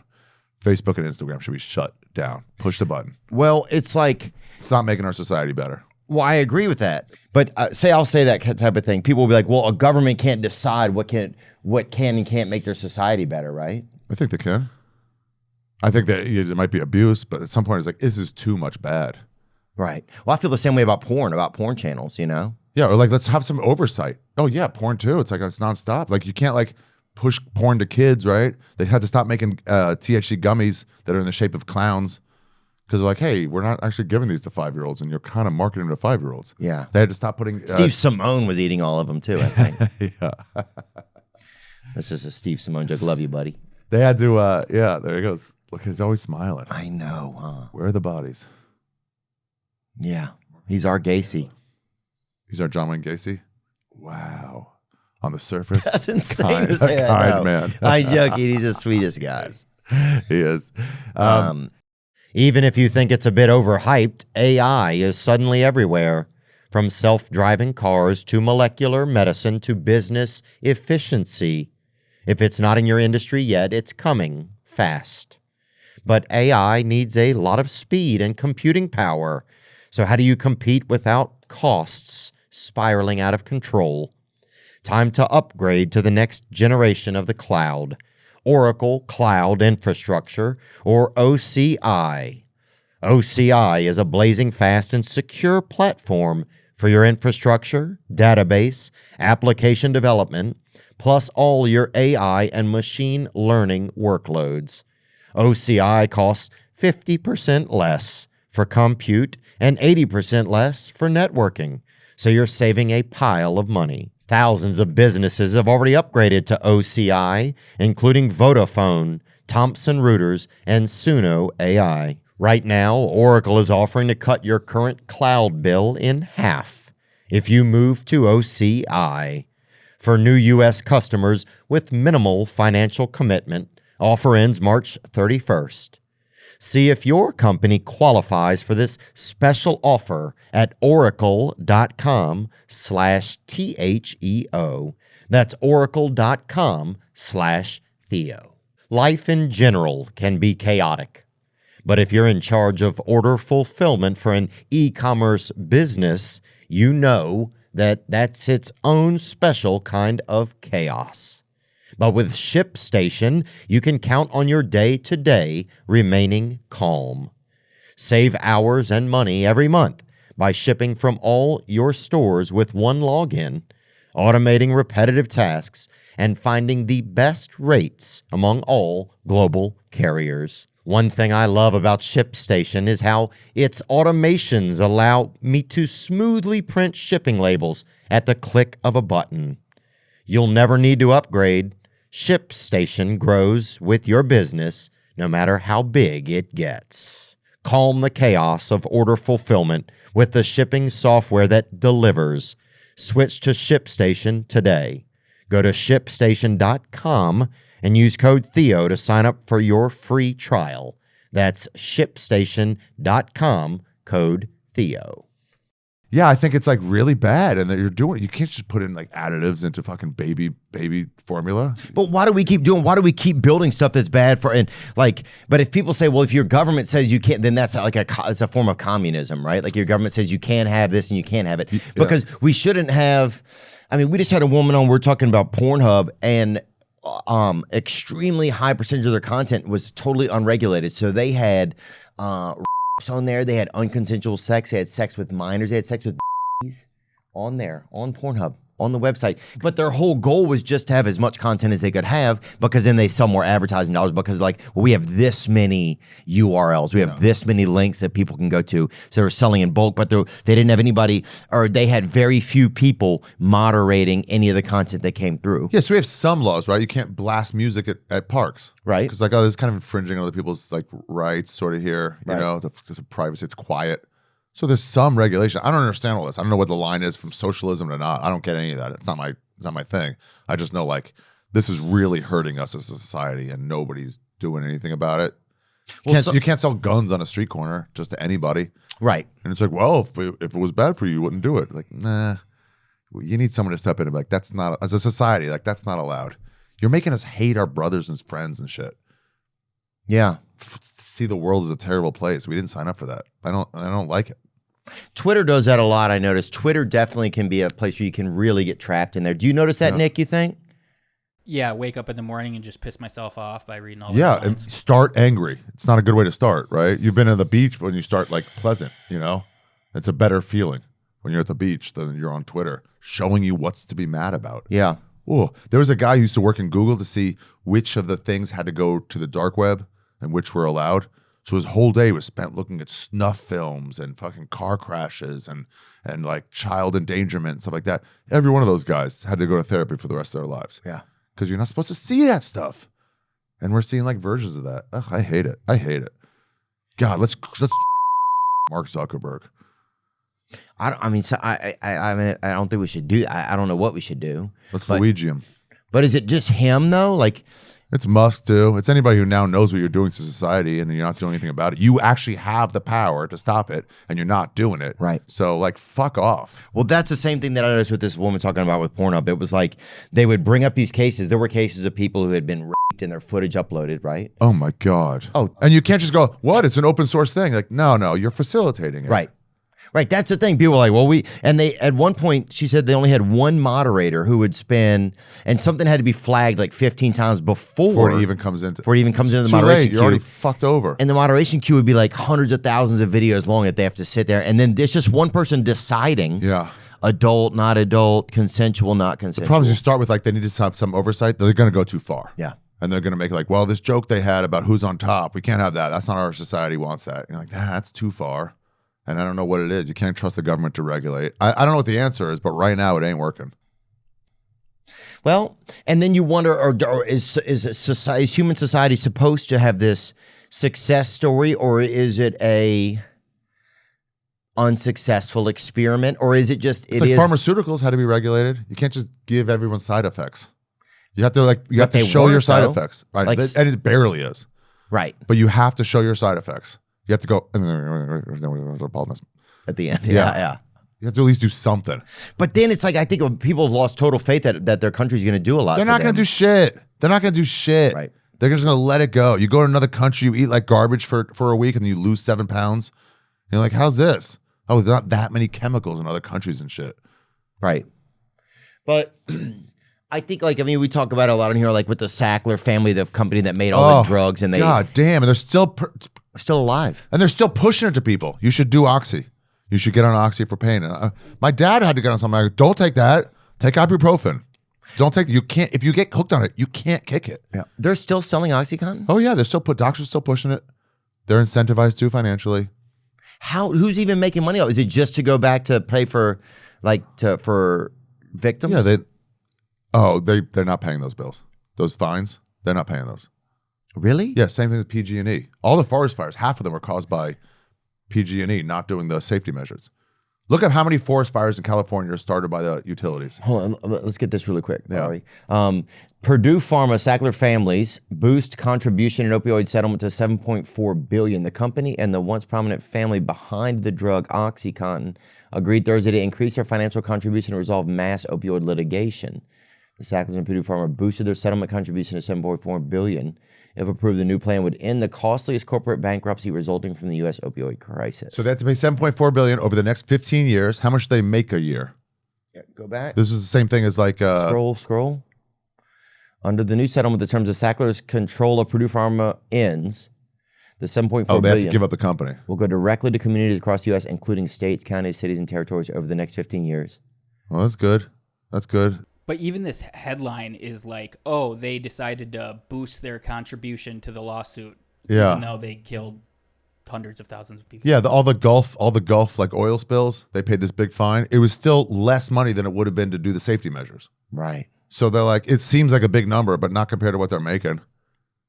You know, there was a time when if I got a parking ticket, it would break me. Oh yeah. And now I've seen like rich people like, I'll park here. It's like a legal park. It's like, it's fine. I'll just park here. Yeah, it's fine. If somebody takes a car, I'll just buy a new car. And you're like, Chris Rock used to, instead of pulling into the lot, would just park in front. And they're like, they might give you a ticket. He goes, I don't care. Yeah. It's $80. And I'm a millionaire. He doesn't care. Dang. It's not gonna de-incentivize him. Yeah, I mean, it just. Oh, look at this. So this is a wildfire caused by power lines. Okay, so why are we looking at this? So I'm saying like they're supposed to worry about safety measures. They don't. We fine them. They don't pay the fines. Look at all those fires caused by that. And then they just don't do anything because they know, what are you going to do? Not use us? You could all be like in the dark for fucking years. Yeah, what are you going to use, a candle? Hundreds of forest fires, maybe thousands by PG&E, and they won't do shit. So that's the government's not doing shit. It's like, why even pay attention to any of it? Yeah, what are you going to be? You're just going to use Yankee candles all day? Fucking.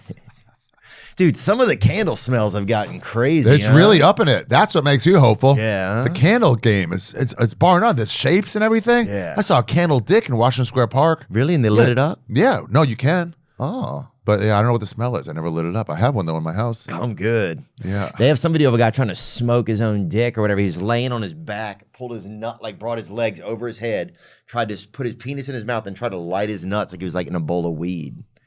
How did he do? Huh? How did he do? The video cuts off early. But just unreal behavior. Yeah. You know what I'm saying? That's one vote for Trump right there. Dude. Did you get to say anything to him? Like, you should take care of this? Is it Trump? Yeah, I always have this dream. Like, there's an outside possibility I can run into him. You know, yeah. It's an outside possibility. And I'm like, if we all got to be like, hey, I just want 2 things to do, what would you hit him with? 2 things to do in the world?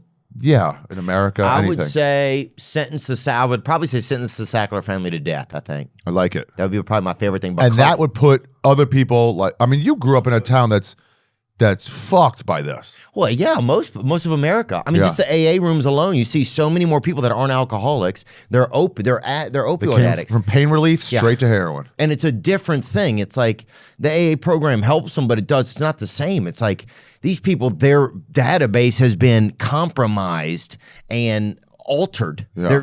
They're I don't know can opioids affect your genetic makeup over time? Can they alter Lose teeth. your DNA? Yeah, they can definitely alter your fucking Your grill is affected, but sure. your grin. But yeah, yes, opioids can alter DNA, which may contribute to opioid use disorder, these changes. So then you're not even talking to a human then. You're dealing with someone who's been compromised by a drug. Yeah, right? yeah, they're not people anymore. And why is this not being talked about all the time? Every city in America, I don't know. Democrat and Republican are failing under this, and no one's doing shit about it. Well, That's not what I tell them. At least they stopped them from doing it, but now they have another new what's that? There's a new opioid I just saw that they were putting up. It's You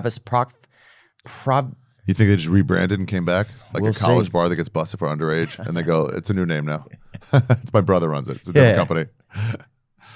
Oh, that's the best, dude. Yeah, it's the Bro, best. when I was in college, they had this group of gay fellas that would come and they'd fist fight. It was called, I've said it before, we'll beep this part out, but it's called fist fights, right? And there was their company. They came. It was gay men would come. You pay $5, go there, you get a beer, and you get to watch fights. And they would beat the living shit out of each other, dude. Wow. Pretty cool. In Texas, they have a bunch of midget wrestling, Yeah? and it's just like signs for it. It's not like a hidden back room thing. Yeah. It's a cockfighting of the... You ever I know wonder who would cockfight? win. Have I ever been to a cockfight? No. But there is midget versus rooster or whatever. Oh. Right near the How border. about midget versus gay? We got to make odds on all these things. 3 midgets, 2 gays. You know, what's the like over under? Ooh, 3 midgets versus 2 gays. And then what kind of gays are we talking about? Is it like luck of the draw? Yeah, are you talking Ariana Grande fans or are you talking like hardcore? Mateo can take somebody. Oh, he's strong yeah, he's enough. very strong. Yeah, but can he fight? And can he fight down? I bet he You could. got to be able to overcut. I think he auditioned for Newsies and got pretty far. So I bet he could. Dude, don't pick that fight. You're not going to win that. Oh, Yeah, you ain't gonna win this fucking. Is that Carlos Mencia? Why does he dress like Carlos Right. Mencia? Is that crazy to say that? Looks a little like Shane in the face. He's dressed like Mencia, and he's got a face like Shane. Shane Gillis? Yeah.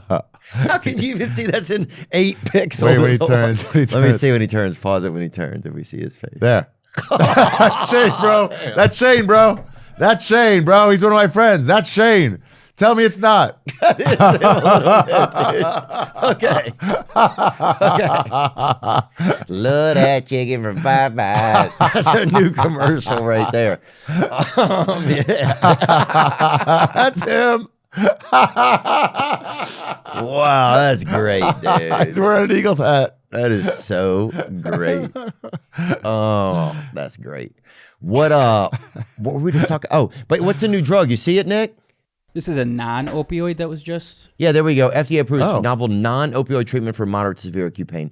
Yeah, that's what they need. Yeah, this just happened. Journavx, Journavx, is the first drug to be approved in this new class of pain management medicines.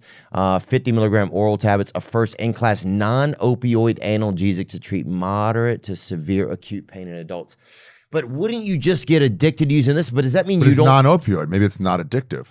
That's what I'm wondering. Do you not feel the? Like melatonin, you know, what helps you go to sleep. Not melatonin. Melatonin? Yeah. But then like sleeping pills would become addictive. Melatonin's like, it's fine. So there's not opioids in here? What the fuck's an opioid too? Targeting a pain signaling pathway. So, unlike opioids, which act on receptors in the brain, Journavx works by targeting a pain signaling pathway involving sodium channels in the peripheral nervous system. A lot of words I didn't know in that. Yeah, blocking pain signals before they reach the brain. So, it's stopping the signals instead of the receptors in the brain. Oh, this is like the difference between LimeWire and Napster. Yeah. It's like pretty much the same, but it works different. Yeah. That's a good comparison. Thanks. Evidence of non-addictive properties. Clinical data showed no evidence of withdrawal or drug-seeking behaviors in patients. That's it. Right. The drug does not activate opioid receptors or induce euphoria. Oh. Well, they said the thing with oxycodone, whatever, was that they were like, well, what about getting off it? And like, well, we haven't seen any problem with that. And they go, did you test for that? And they go, no, we did not. And so it's like, how do you know how hard it is to withdraw? You've never tested it. Meanwhile, people are just fucking sleeping in fucking baby beds and shit. God, Adults. those lean backs are fucking crazy right now. Opioids are a class of drugs that interact with opioid receptors in the brain and body to reduce pain perception and produce various effects that can be natural, semi-synthetic, or synthetic chemicals. There you go. Well, I don't know, but yeah, they got to do something. That's a good one to tell them. Yeah. Hecklers. Because once you them, the rest are like, let's get approval for this first. Yeah, people will start to, I think, be a little bit on notice. There will be some sort of, because they're serial killers. I don't understand how they were not. They're serial killers. They're mass murderers. And they go, well, it's a company. Yeah. You know what they did in China? They had they were testing for purity for baby formula. And so one company like put an additive in to make it test pure to go from like 96 to 99. But that additive ended up killing 12 babies. Oh. Yeah. And the government found out. There's no bureaucracy there. They hung the board. Wow.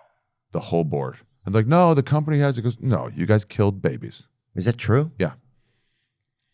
So it's like, we're done with this. Yeah, I want to see that. They just hung him. You can't break the law and kill babies. You're out. You're out. Yeah. And hopefully this will be a sign to everybody else. Well, yeah. And there's enough Chinese. They might not have been the ones. They might have been different ones. Oh. Come on, Theo. Hey, look, I'll say this. If you show me 40 Chinese, dude, I don't know how I'd feel, you know. You just on the same one over and over again? Yeah. Be honest. Well, it's kind of like this. One time this lady paid us to go get her cats in her yard or whatever. And she was very old. And she would give us like, I think, a quarter for each cat that we brought in. Yeah. And me and my buddy William just kept bringing the same 2 cats in over and over again. Fucking. When I had to go get my visa to play China, I went in there and they're like, what are you doing there? I'm like, I'm working. I got gigs. And like, you're working. Where's your letter of invitation from the government? Where's your $50,000, you know? And I'm like, I don't know. It's like early when you go to China, Canada, you have to tell them you're just visiting a friend. Yeah. It was that too. I didn't realize. So I called the promoters. I was like, what do I do? They go back. Only Bieber can afford the proper channels to play China. Go back in there and tell them you're just there to see the Great Wall. And I'm like, but I was just in there. And he goes, so you know how we can't tell them apart? It's a 2-way street. No. Yeah. He goes, just go right. Try not to go to that window, but if you do, it won't matter. And I got called in that window. She goes, hi, how you doing? I thought she was fucking with me. I'm like, here to do some traveling in China? She's, okay. That was it. Damn.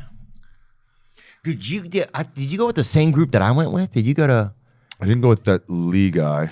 I went with Turner Sparks and Andy Curtain. No, it was a different group, I think. That was one of the best things about doing comedy, man, was just the places you got to go. You couldn't afford it. No. And you just never would have been able to do it. And it flew you to fucking Suzhou, China, Guangxi, and all these places. You're like, dick jokes are paying for this. Yeah. It was wild. And you meet the local scenes. I'm like, there's a comedy scene in Hong Kong. That was the best. It was so cool. Iceland. You're going to Australia and there's weird spots. Yeah, we went to one right there. That's Guantanamo Bay. You played Guantanamo Bay. With Mike. That's in Cuba? Yeah, who's that guy on the right guy? Jewish guy, too. Mike. E? No. Smoothie? Mike, is that Mike Costa with us? Patrick DeGear. Oh, that's Costa. Yeah, It looks like Costa. Patrick DeGear, Mike Costa. Who's Patrick DeGear? The blind one?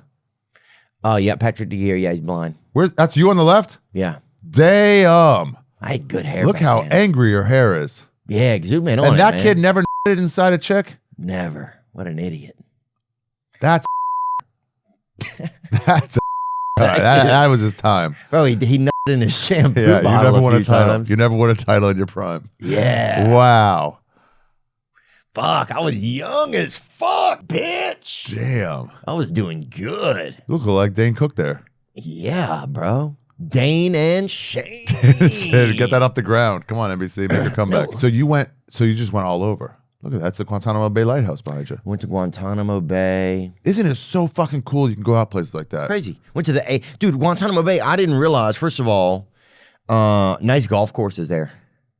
Underrated. You'd never know it. We got to see the prisoners play some volleyball. Wow, really? Yeah. Did you play in your jeans and no shirt like in Top Gun? No, they wouldn't let us get that close to them or whatever. Oh. And some of them had blindfolds on or whatever, but they were still playing. Unbelievable. Just to do like to get out in the yard or whatever and have a. Oh, the prisoners. Yeah. Oh.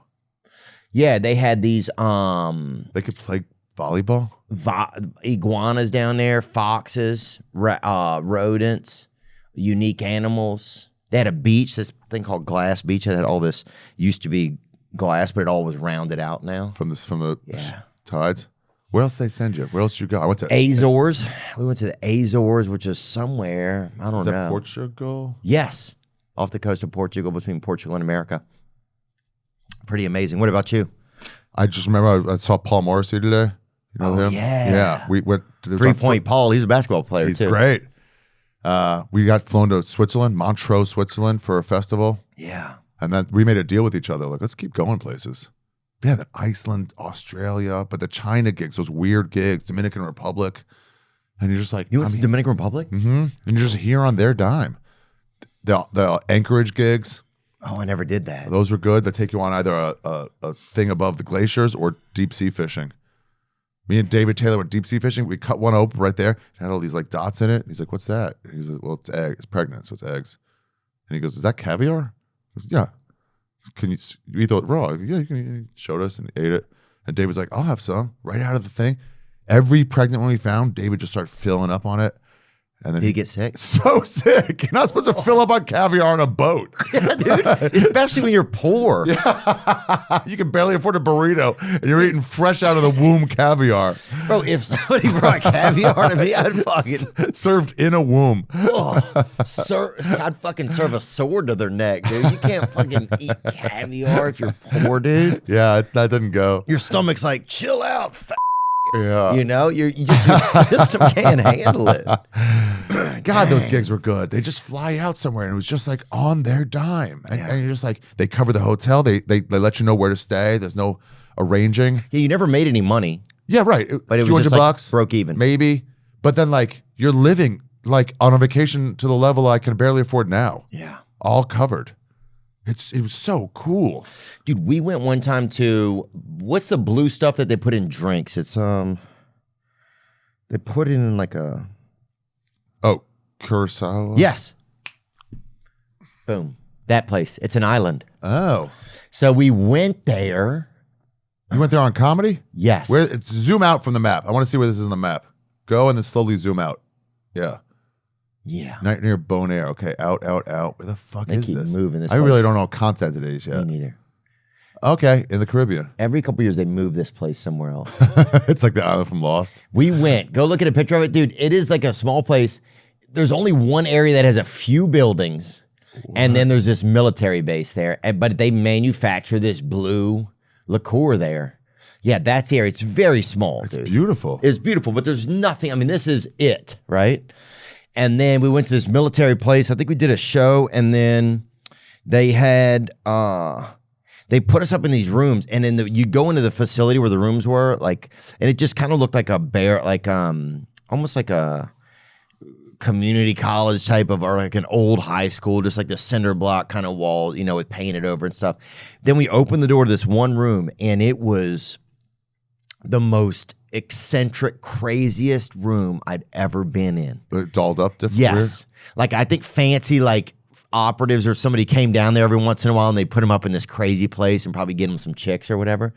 But it was real hostile vibe. unbelievable. We went with cheerleaders from What? Houston Texans cheerleaders. What? Yeah. That's when you would have nutted.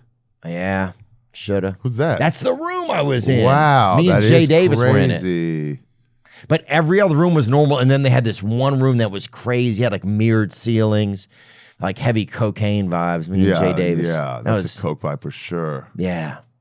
That was crazy. It was just crazy. There's me and him just Wait, back up. It's, wishing we had some women. look, those are you in shape there? I was in shape.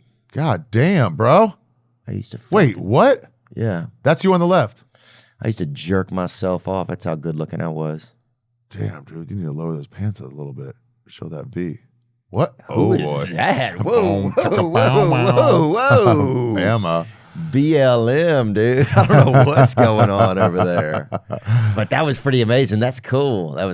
But yeah, going places like that was unbelievable. Military, you ever do any of the ones where you were in like Iraq or? No, I just had Nate and Louis Katz and Joe List on my podcast about going to Kuwait and with a stopover in Istanbul. Wow.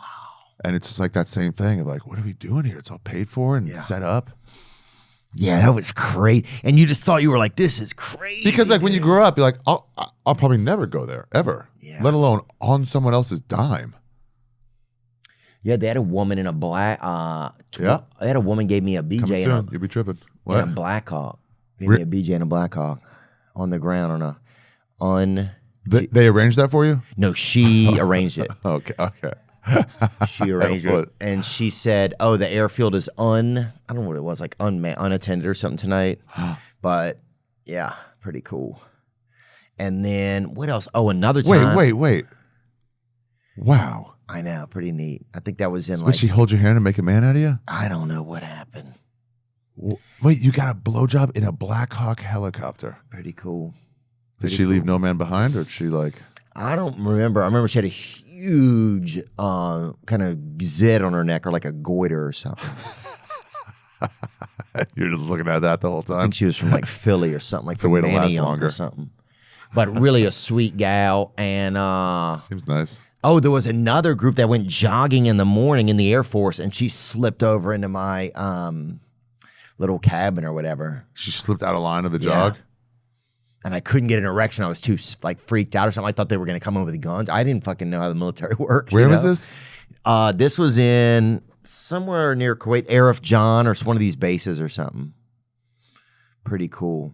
Wow. Those were good. Yeah, it was good. A good time. It was good for everybody. It was just Really helped cool. morale. Yeah, they would take you out in the middle of nowhere. You just shoot a bunch of guns, and That was Kuwait? You went to Kuwait? Yeah, whatever the one in Iraq. Yeah. Arif John, that's where we flew in. They went to these forward operating bases. I think that's where they went too. I think it might have been the same one. It was pretty great. Yeah. So yeah, the special. Let's get a little bit more about it. I want to know about it. Are you touring off of it now? Is it going to be a new Not tour? touring off a different hour. Okay. Yeah, I'm touring a little bit for like till April. Then I'm going to take about a year and a half off. Yeah. Off the road. You always do a good job of that, is taking time. You're the one guy who's always like, dude, you got to take some time off for yourself. And I'm like, I will. And then I never do. Yeah, I always try to get you to. Yeah, you do. Yeah. You could. I know. One day I will. Yeah. One day I'll just take time off forever. I think that's probably maybe my goal. Save it up and then go. Yeah, just like when people save up their PTO or whatever. You save it up to the end when you quit. Like, I get all that. Oh, that's the wrong way to live. You think? You should be taken along the way. Yeah. Yeah, so I'm going to go backpacking for like 6-8 months. Just traveling. You've been some pretty great places over the years. I went to Cuba this year with Bobby Kelly. Did you really? Yeah. We were there for a hurricane. That's not why we went. We went to get away from the election. No way. Yeah, we got there on Monday. We didn't find out who won until Sunday. Wow. They don't even have elections there. Yeah. You're like, what happened to the election? Like, I don't know what that word means. Elecciones? No sé. No sé. Wow, what was it like there? I mean, it was pretty wild. You can see like the remnants of what it would have been, the extravagance. Same buildings. They have an embargo there. That's one thing I tell Trump. Like, come on, in that already. They're just poor people now for no reason. And so what does that mean, they have an embargo? So they won't trade with America. They won't trade with anyone who trades with America to a degree, I think. So we won't trade with, did we do that or they did that? we did that. Okay. And so Obama ended it and opened up travel and everything. Trump put back on the embargo, but you can still travel. And then Biden also stayed full embargo, but you can still travel. So there's 20 flights a day from Miami and Houston. Okay. So you can travel to Cuba. But you can't bring back cigars, can't bring back alcohol. And we don't do trade with them. Yeah. And so that means they can't grow extra stuff and trade. All their sugar cane, all their tobacco, they can't, there's no reason to grow extra because they can't, it'll just rot. Right. So there's just poverty there. So it's just poverty, but it's also just poverty because the government takes probably funnels a lot of the money just to themselves, Yeah, right? sure, they're doing okay. But that hurricane, they evacuated everyone they had to evacuate, really well. There was 3 people rushed to the hospital. That's it. During a type 3 hurricane. That's nice. Yeah. I mean, it's heavy. The whole island lost power for 2 days. So there was no power in the entire country for 2 days. So that was like weird, but then we just wandered around outside afterwards, just like looked at the devastation. U.S. business when conducting trade or commerce. Current embargo with status. Cuban interests. Yeah, President Donald Trump was taking office for second term on January 2025. So if we reverse several actions taken by the outgoing Biden administration. Well, that happens a lot. Like so for a couple days, the things are changed, right? Yeah. Like, So I think I know what this is. So Diaz told me this, gave me a clue. Florida didn't vote for Hillary Clinton because they never forgave Bill Clinton for giving back Elian Gonzalez. Because those Cubans that fled and went to Florida, who are all, and they breed, so there are a lot of them. Yeah. They hate the Castro regime over there, and anything you can. They tell their grandkids, you can never visit Cuba. Fuck that place. And so they were mad at them giving this kid back to his real father. Like, he should be in America. So they just hate him. So it took Obama for I've already run twice and won, so I'm not going to run for a third term. So now I can end this embargo. If he didn't, Florida goes against him. So Trump, same thing, is like, I want that Cuban vote. Let's put that embargo back on. Biden too. I want that Cuban vote. Put that embargo back on. Yeah. Florida's a big vote. It ain't Maryland. Yeah. If it was Maryland, they're like, I don't care. Yeah, Florida's a lot of points, right? Yeah. So I'm hoping he's like, well, I'm already in. Dang. Yeah. So it's just whatever. But so then when you go, they're like, can you bring anything? Like, yes, light bulbs. Or it's not even expensive. Like, we just can't get shit here. Batteries, a battery charger. We would love that. Huh. Yeah. So he was like, hey, the hurricane's coming. We're going to lose power. Charge everything. Wow. Yeah, that's wild. You don't even think about the things you would need suddenly. Yeah. So you can see all the buildings. They look cool, kind of decrepit, but if you blink and imagine it with a clean coat of paint, you're like, oh yeah, this would have been the vacation spot. Yeah. Maybe one day it will be again. Well, I guess. Well, you guys went there for a vacation. How was it? I loved it. I had so much fun. Could you go to the beach and cigars all stuff? day. I went to the beach. Nobody was on it. They cooked you a lobster right there for $10. It was so cool. It was so much fun and freeing. I got to practice my Spanish. So it's a great place to go. God damn. And we didn't get out of Havana. We would have gotten out except for the hurricane kind of put a damper on it, but it was a cool experience anyway.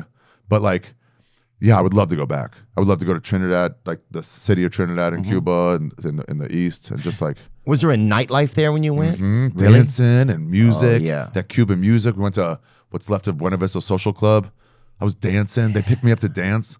This fucking hot black chick, Caribbean black chick, was dancing with me, and I was I remember a little salsa class. Saltwater Sisters, baby, yeah. I was going for it, dude. It felt so good. It was so fucking fun. Yeah, everyone's out, everyone's smoking, and just casually smoking those cigars and just drinking. Are they busting on Libres. you? Do they bust on you because you're American? No, not at all. One guy goes, "I know it's not you. I know it's your government." And I was like, I wasn't even thinking about it. Wow. We went when I was a student. We went. I want to get you on my podcast about that year. When I went to there, semester at sea? Okay. Yeah. Dude, I'll come talk about that. I never talk about it. I met a guy. It would go perfect with that pod, but also Journey. What's it called? The trip? You Be Trippin. You Be Trippin. Just about a place you've been, but I haven't had ocean as any. But I met a guy in my neighborhood. Dude, I never talk about that whole trip. We were talking. He goes, do you know Theo Vaughn? I was like, yeah, it's a friend of mine. And he goes, I was on a boat with him once. And I was like, oh, weird. And he goes, no. It was a 6-month thing. Yeah, that I gotta was get it. his name, see if you remember. I gotta remember his name. Semester at sea, white guy? Yeah, white guy. James. James was his name. James. But anyway, yeah, and I was like, oh, that'd be perfect. That sounds so cool. Oh, it was great. Yeah, semester at sea was like a floating school. Took off out of Canada, out of Vancouver over there, and just went around the whole world. Finished in Florida. We stopped at Cuba on the way. You did? On the way back, yeah. Fidel came and spoke to us too. It was pretty crazy. Really? Yeah. But what? then we just tried to get out. Oh, dude, I'll tell you this fun thing that happened. So we went out, and nobody spoke any Spanish or whatever. We would just do like that if somebody talked to us in Spanish, you know? We would fucking just do that and order a Cuba Libre, you know? Oh man, they're great there. Oh yeah, the Havana Club. Yeah, we went to the Havana Club. Yeah. We saw a guy picking his nose so hard for so long. Yeah. So long. I have a picture of it. I can't show it because it's being too much hate. But hard workers over there. No, this is a white guy. This is a white guy. Get rid of that fucking pollution. Yeah, a lot of people travel over there, pick their nose. It hits different in Cuba. The flick goes further. And then, so we were at this thing. We're just walking down the streets, and finally we find this kind of party going on. It looked like there was some people. There was like a birthday cake and stuff for this old guy, and these people were drinking, and we were drinking. So we all just start kind of dancing in this little kind of foyer area, off this the edge of this house and stuff, and we're hanging out and stuff, and we singing happy birthday and dancing, and then you start to realize, I look over, and this old guy is going down on this woman. They were hookers that they'd hired for this for these two old dudes that hired some hookers for their birthday. What? And we're just fucking there, like cutting the cake with them and shit. We're like, what the fuck are we doing, bro? There's a lot of hookers there. Yeah. Was there? Yeah, I didn't get any. You see them though. I'm like, I haven't seen any hookers, and you notice like, oh yeah, that. Oh yeah, that. They're like, hi, and you're like, yep. They're just dressed different. Yeah, that was. And then we had to go get baseball bread game. and cheese. You got what? We were staying with a guy, and they were like, should we help? Should we help? He goes, no, I got it, I got you. And then when the hurricane was coming, like, should we go out and like get like supplies? And he goes, yes. Like he was like, oh shit, you're worried. So we're like on the hunt for bread and cheese, and everywhere we went, they're like, we're out. Nuh-uh. And then Bobby Kelly was like, all right, let's go to the next place. We got to go. And he goes, well, hold on, there's cookies here. I'm like, Bob, it's not a cookie time, dude. Let's go. So what else you see? An alcoholic with a dessert. It's hard. It's fucking. As a replacement. What else did you see there? What else did we see? We went to a baseball game. Ooh, I miss doing that. And when we left, we were throwing everything we had off of the edge of the ship, like tennis shoes, just because they didn't have like just things that like. Yeah.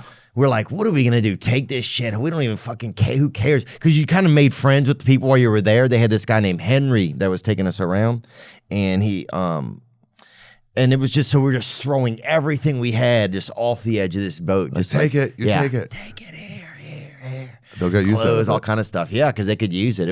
That was pretty awesome, man. That was really great. Yeah, it's crazy that they don't have access. It's weird when you go to another place, you see a cultural difference like that you hadn't even noticed before. Like, oh, I have access to shoes when I want it. I might not be able to afford them, but I can get them. Yeah. And they had horse meat. That's what they served us at this we went to this conference. They served us horse meat. And then they had also you wore this translator machine. So whenever Fidel was talking, the speakers were talking, you could hear what they were saying. Whoa. And then some people got to ask him questions and shit. One kid got him to sign his passport. Fidel Castro? Yeah.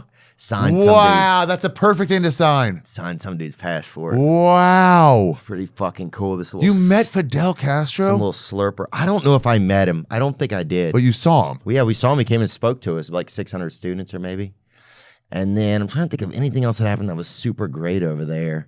I just happened pretty quick, and we just drank with like a lot of like homeless people. Like a lot of times you would pull in, you were on a boat docks. You were always like around like homeless people and shit, and wherever boat docks are. Right. That's not the typical vibe of a city. Right. Like sometimes it was like cool, like Miami, and then sometimes it was like you were in like Jersey. You know, like it was hit or miss. You know, some of these ports you went into. So you'd roll off thinking like, oh, we're going to be in the lap of like some cool area, and you'd just be in like the industrial and the docks, you know, like in Belfast or something. Yeah, exactly. Who would go here? Yeah. No one in LA goes to where the ship's dock. People are just getting fucking wasted. It's just at some I've been at sea for 9 months. Get me hookers and drugs now. Oh, dude, all the staff that worked on the cruise ship, they were from like Trinidad and Tobago and stuff like that. And so they would all go get hookers the second that the boat docked. You'd see them file out like ants just to go get hookers in these different countries. I went last year, Trinidad and Tobago. Yeah? For Carnival. Was it nice? It was so much fun. For Carnival, I dressed the whole outfit with the big fucking feathers, and you just dance and drink for days. Wow. It was so much fun. Who'd you go with? A chick. Yeah. I met my friend. My friend's like in line to be the prime minister there from college. Really? Yeah, his dad was the prime minister. And then when I met him, he was the ambassador to America. White guy? Tobagan? No. Dark skin black. Dark skin black. Yeah, they only have Indians and blacks there pretty much. But, oh, yeah. But everyone's dancing, whining on each other. They were whining on me. They were playing This Is Not Happening for some reason on loop. No. On loop. So like for like 4 hours a day, they were playing This Is Not Happening in Trinidad. No residuals.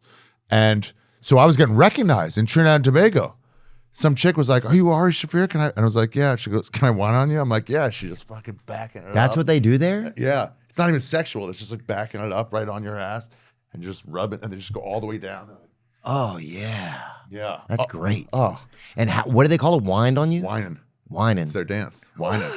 And it's Tobagan? I guess so. Wow. Steel pan, all that shit. It was so fucking cool. I love that. What do you notice after traveling to some of these places? What are the things you miss about America, and what do you think of the things that we lose by being such a capitalistic environment. Food is cleaner other places. Okay. Like in Cuba, they don't have much, but they don't have like chemicals to put in there either. Right. And then it's like the need to like work for life. Oh, she's teaching how to whine. I might have watched this video before I went. God. And what do you do? Stand there? Stand there, could lift one leg around them, try to go down with them. Even you can't do it, but they're like, it's funny, the white guy trying. But there's no like, they're not like mad at you for being there. There's so few whites. There are? Yeah. Yeah. I think the Rio one has more. Whoa, pregnancia. You just. That's when your nuts go missing right there. Wow. Let's learn to watch. Jesus, lady. I know. Alto. I caught a pickpocket in Croatia one time. Got a picture with him. He pickpocketed you? Caught him fucking just like that. And then you're like, I'm not mad at you. Let's just take a Let's picture. get a photo. Yeah, and he ran off. Little guy. Little fucking five goes thieving. Crazy Crazy. Like, hey, no. He's like, all right. Yeah. Fair's fair. Yeah, it's just like you notice like, oh, we have some good things where we are. You know, you get to appreciate that. But then also like the need to work as your method of reward, you know, it's like, nah, it shouldn't be that. It should be work to play. Like how much value we put on that. Yeah, it's like never ending work till you die. And they're like, they're work for the weekend. You try to go towards like some fun. Yeah. And so there they have like Carnival season. It's a month plus long. Parties. It's great. Juvet, everyone's like throwing paint on each other and mud. Juvet. It's like Jovert. That's in Trinidad? Yeah, it's a night before. So you're up all night. You get 2 hours of sleep, then go back to drinking and whining. Yeah, that's Juvet. Juvet. Juvert. Dash. Yeah. OUVRT. Everyone's fighting with. Wow. And they're fist fighting? No, Partying. They're fighting with paint. No, they're Okay. not. Yeah, they're in a great mood. It's all pretty safe. Let's look about Juvet. Can you find me any information on it? It looks beautiful. It's the day before. So color. A traditional carnival celebration in many countries throughout the Caribbean. The parade is believed to have its foundation in Trinidad and Tobago with roots steeped in French Afro-Creole traditions. Wow. Such as canboulé. Canboulé, what is that? Click Yeah, it on sounds so fucking weird. Click on And it comes from like some weird version of like Christianity and slavery celebrating. Oh, yeah. Canboulé is a precursor to Trinidad and Tobago Carnival. The festival is also where calypso music has its roots. Steel drum. You know why they did steel drum? Because they outlawed drumming because they were like, you're like riling people up. So like, well, let's get these abandoned steel drums, like the oil drums. We'll make music out of that. Go back to that information, Nick. It was originally a harvest festival at which drums, singing, dancing, and chanting were an integral part. Huh. Yep. Canboulé has played an important role in the development of the music of Trinidad and Tobago, for it was the banning of percussion instruments in the 1880s that led to the surreptitious innovations that gave birth to steel pan music. Oh, that's cool. Yeah, here's me in my fucking costume. Wow. Isn't that fun? Yeah, Baba. It was so fucking fun. So he showed us how to do it.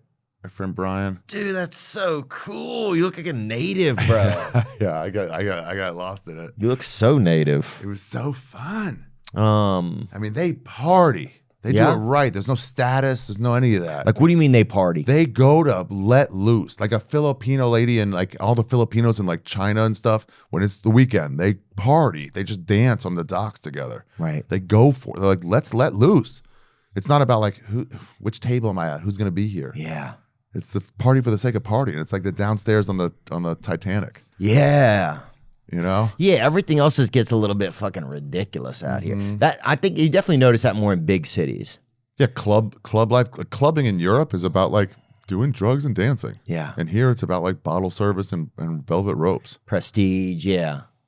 Yeah, that kind of stuff starts to disappear once you even get out of, I feel like, some of the bigger cities.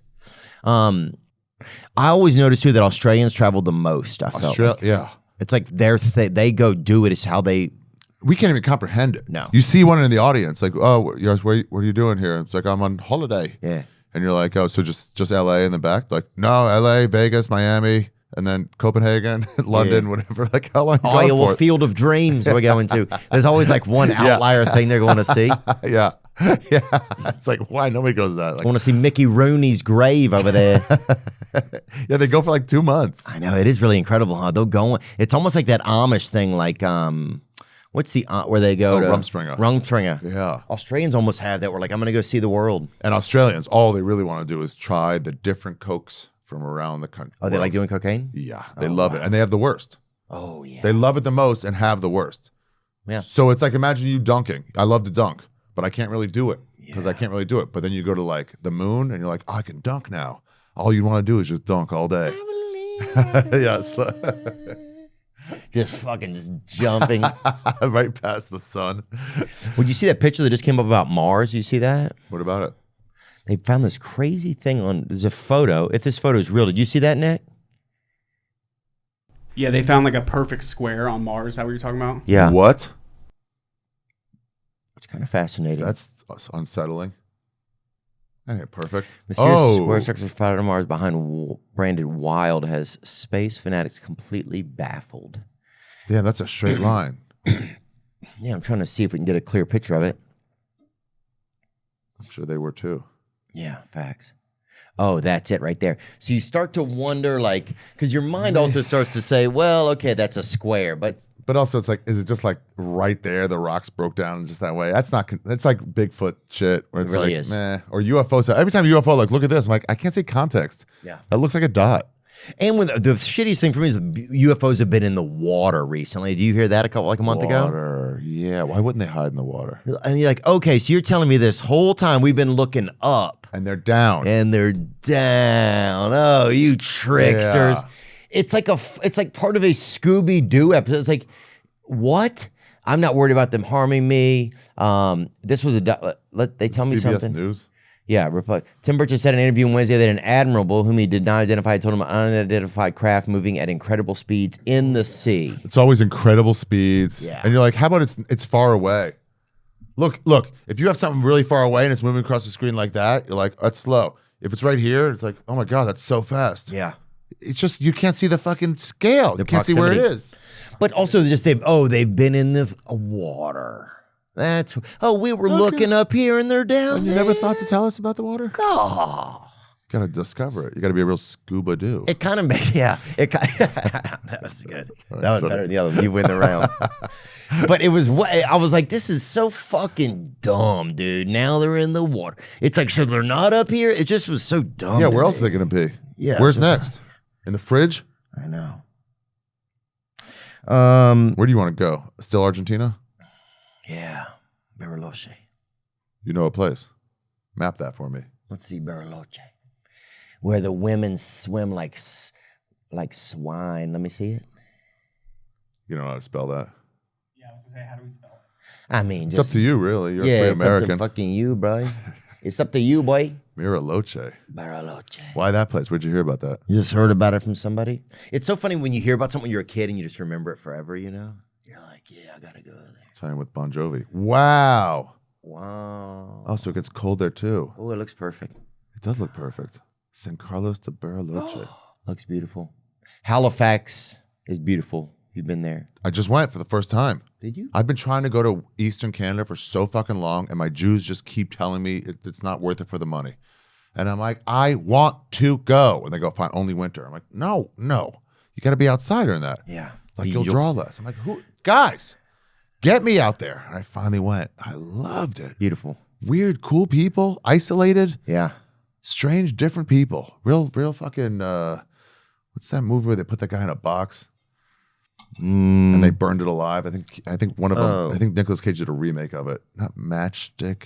The Wicker Man? Wicker Man. Is it good? Looks like Wicker Man-ish for sure. Yeah, it was great. Yeah, I love that. La Crosse, Wisconsin was a place that I liked in America. Yeah, outside Montpelier. Very beautiful. It's just like a perfect place. I've been doing that now a lot when I meet somebody from another country. I'm like, what's your tips? And they go, oh, we'll go to Buenos Aires. I'm like, no. You're from Buenos Aires. Give me a restaurant, a bar, or where you go hiking outside of there. Yeah. And then they tell me, and I put it on Google Maps, and I'm like, I'm getting there.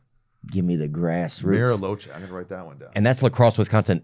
I think it's one of the best little cities. Bariloche? Bariloche, yeah. Where the women swim like swine. Oh, yeah, there you go. There's Granddad's Bluff over there. Bariloche. Oh, yeah, bro. That's what we need, more Bariloche. In America, yeah, and then I would say in America, probably I would go with La Crosse, Wisconsin is a place that I really think is a great place to go tour or see. Just nice. It's like if you thought of a like ideal place in America. Yeah. Like especially like where like in the fall the leaves change color and it's a cool mountain, but you could still ride your bike everywhere you wanted to in town as a kid, and you have just enough of a little downtown with like some 3-story buildings where you're like, oh, that's Cool downtown. enough, 2 bars. Yes, and everything, but some cool old shops and stuff downtown where it really feels cool. How many people live there in La Crosse, Wisconsin? 52,818. So a good enough size too, where it's like, you'll have some neighbors, you have some good sporting events and stuff like that. You're close enough to drive to Green Bay to cheer for the Packers, but yeah, just Right. beautiful. But far enough away that like we don't go. Right, like this is their downtown, so everything, Perfect. just kind of perfect. This is where DeRosa lives in Pennsylvania, a city like this. Yeah? Yeah. Like an hour outside Philadelphia. Pennsylvania's got some beautiful places. Yeah, but like a small downtown just like that. And he's the mayor. Wow. Yeah, you got one light. Yeah. That place is a great spot, though. That's the kind of thing you do when you're on the road where it's like, all right, I'm gonna stay a few days longer or go a few days early, chill out, then do my shows, or stay there and drive in for your shows and go back. Yeah. So you have all day. Yeah, I want to do some more, like I think it's maybe after this year, then I would just get a camper and do like a That'd be year fun. where I just go around the country, do some like interview just regular people in different places You're and good at that too. just have I saw you interview like a school bus driver once. go touring.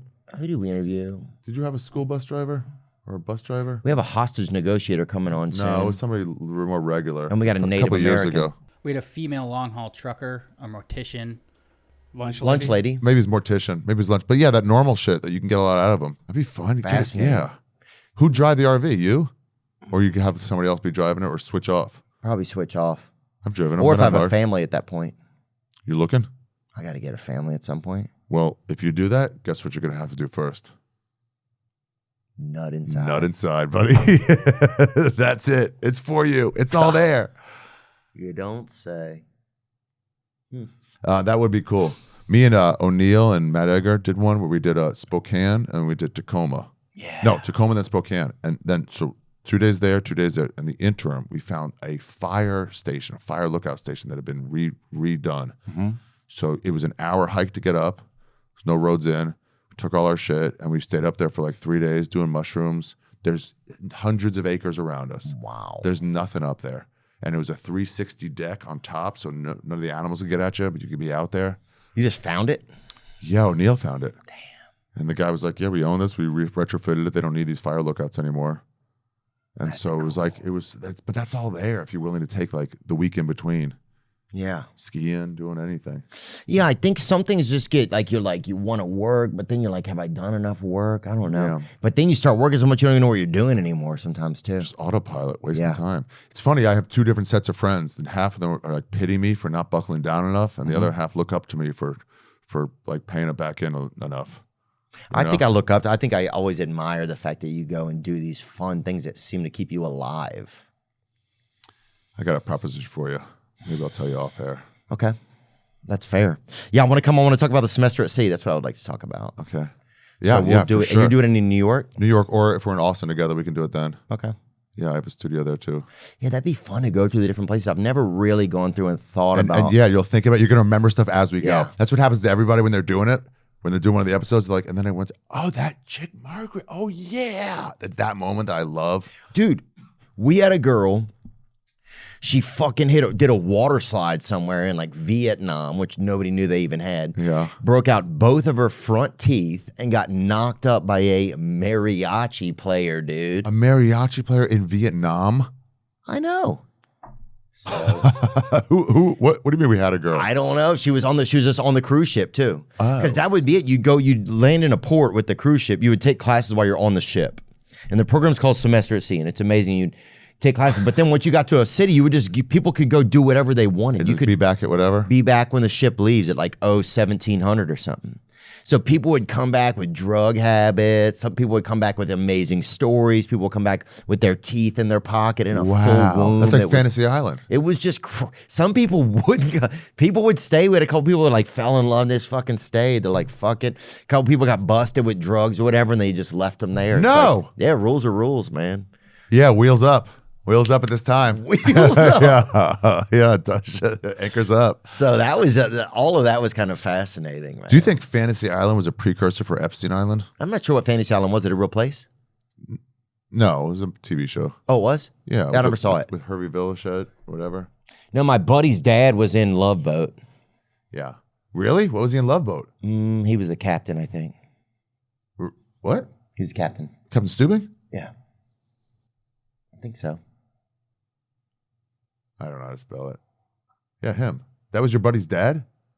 That guy, slung. Yeah. I guarantee you that guy came inside. You think? Dead at 90.